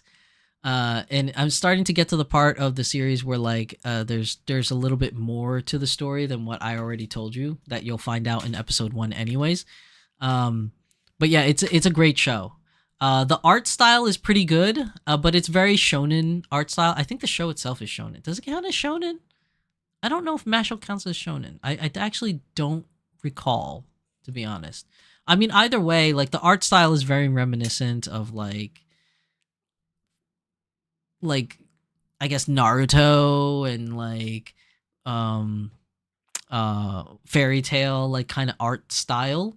It's a very much so like that type of an art style. But it's a great show, and I believe that you'll pretty much be hooked probably after episode 2. I want to say episode 1, but you know, sometimes people need like a second episode to really get into it. So, but definitely give it a shot if you. And I say it every week or every other week. Like if you've liked my recommendations thus far, you know, or you agreed with most of them thus far, I would suggest giving this one a try. You might actually really like it. Whether or not you're gonna make a doll out of it, it's a whole nother story. Let me see what's going on in chat. Post traumatic stress from Smart Doll. Yeah, that's happened. There needs to be a noob's guide to what you missed in the early times. You know, if somebody's willing to do that, they can. I'm not gonna make a guide. There's just, in all honesty, to be fair, even though Smart Doll is fairly new in the doll community, compared to other companies, there's a lot of history that has happened. Like every year, there's a lot of stuff that has happened. It's gonna be a lot to cover. DMs of abridged versions are welcome. Batman Jackson says fun times. I know Batman remembers those times. Barbie Witch says thank you, good sir. It was fun to relive past terrible decisions. You're welcome, Barbie Witch, I guess. King Cat Shop says reading my backlog of light novels and manga. Great show. There are some great new ones out there. You know what? I have a bunch of shows on my queue right now from the new season that I want to watch. So just a little a little hint at what I want to watch that I haven't watched yet that's on my queue from this new season. There's this one show called VTuber Legend, How I Went Viral After Forgetting to Turn Off My Stream. It sounds like it's going to be a horribly bad show, but I want to try it just to see because I like those kind of isekai things. There's another isekai, Failure Frame. I became the strongest and annihilated everything with low-level spells. I kind of want to try that. There's another one called Wistoria, Wand and Sword. I want to try that. There's another one called The Osan Newbie Adventurer. Trained to death by the most powerful party, became invincible. The strongest magician in the Demon Lord's army was a human. Megaton Musashi, which is a mecha show, which I'm super excited for because we don't get many. Why can't I speak? We don't get many mecha shows lately. Like a lot of the mecha shows lately are pretty much Gundam. We don't have too many that are mecha, so it's always nice to see a new mecha show. There's another show called I know, oh my god, all these contemporary anime with these sentence titles. I know, it's such a 2020s thing. Maybe even 2010s to 2020s thing. But like, there's one called My Wife Has No Emotion. I really want to see that one. I haven't watched it yet. There's another show called Our Last Crusade or The Rise of a New World. And I think that's it from the new season that's on here. Yeah. So like, these are all shows that from the new season of shows right now that I want to see that I haven't seen yet. So I'm going to try watching some of those and they might end up appearing on my anime corner at some point, but we'll see. We'll see. There's a lot of really new stuff that's come out that look really interesting, at least for my personal tastes. Tempest has beefy body. Sculpt totally makes a character doll. A doll body. Falling with style. He does. He falls with style for sure. Did someone say history lesson? Oh my god. I don't think you want to take on that job, Tempest, of creating a compendium or history book of all the Smart Doll history. It's a lot to cover. You already do the Volk stuff.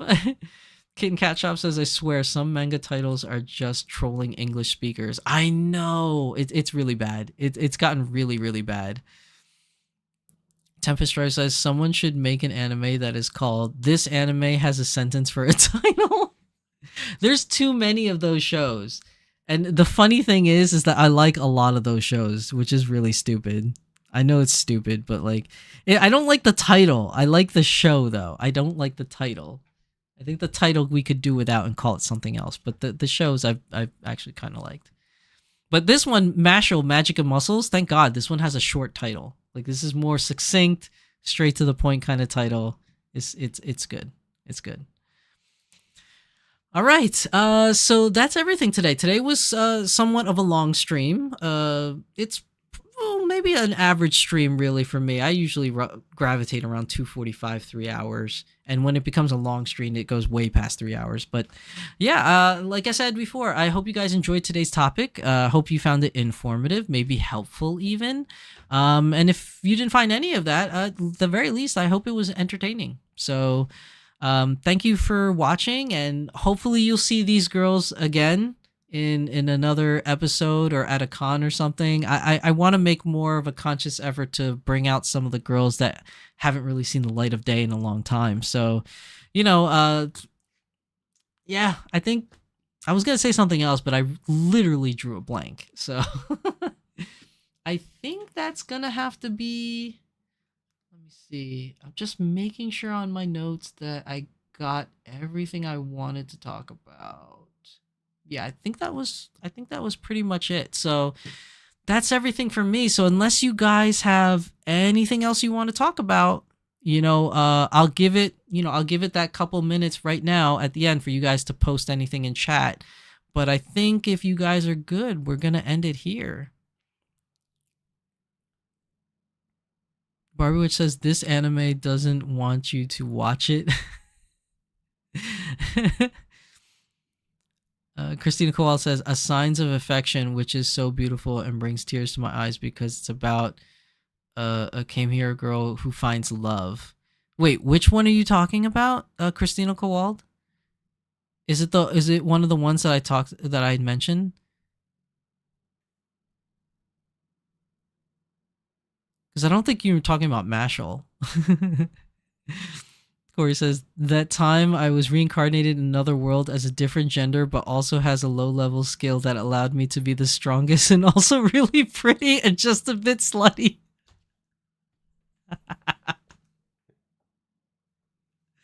You know what's ridiculous about that, Corey? You know what the most ridiculous part about that is? That I want to watch that anime now. Whatever anime that is that you just mentioned, I know you made it up. There's no way that's a real show. But if that was a real show, I would watch that show. That's the messed up part about it, is that as ridiculous as that title is, I would, because that pretty much describes a lot of the anime that's out right now. Like, I want to say in a nutshell, but it really is not in a nutshell. That's a long title. Coming this fall. I'll keep an eye out for that one. Barbie says she's entertained. Christina says good night.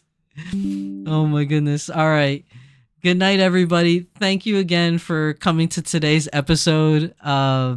Next week, I can't even talk anymore. I'm laughing so hard. All right. So next week is going to be the Doll Symposium. So next week is a news episode.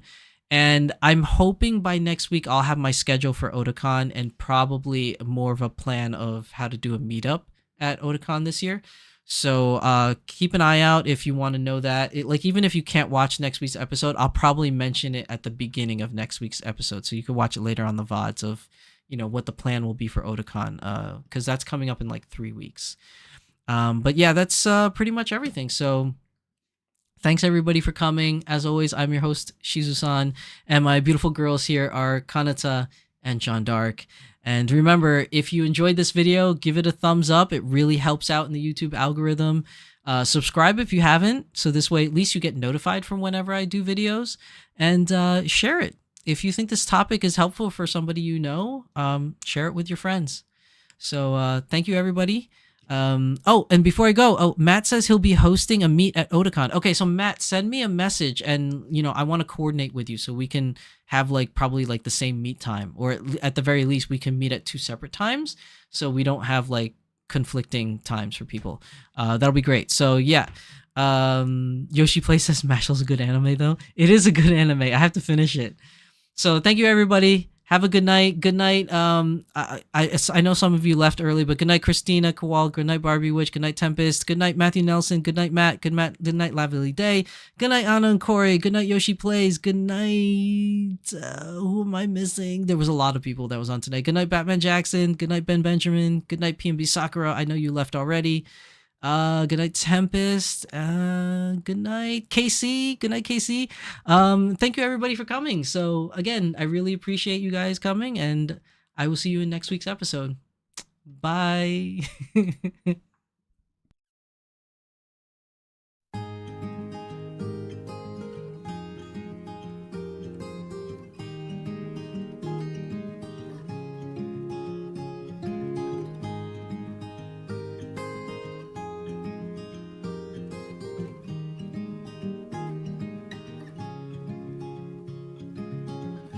Another rainy afternoon, I don't know what I'm to do. I just miss you more than anything. It's way too quiet in the house, I'm just wasted on the couch, 'cause I don't wanna feel anything. Wish you'd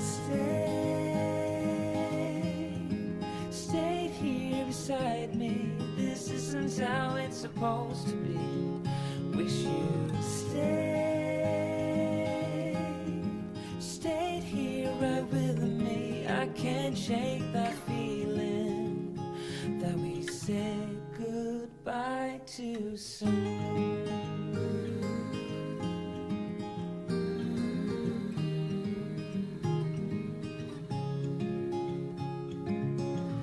I know the hour's getting late, I shouldn't sit here contemplating. I just can't stop thinking about us. I won't forget a single thing, from drunken nights to Sunday mornings, and how you smile at me. Wish you'd stayed here beside me. This isn't how it's supposed to be. Wish you'd stayed here right with me. I can't shake that feeling that we said goodbye too soon.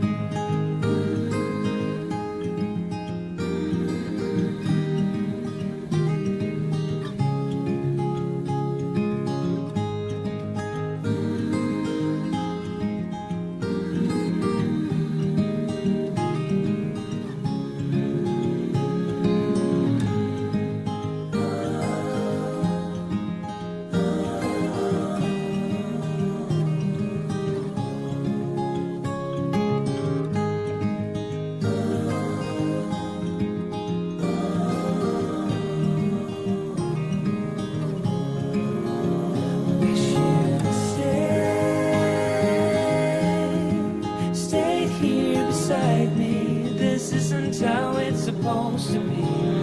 Wish you'd stayed here right with me. I can't shake that feeling that we said goodbye too soon.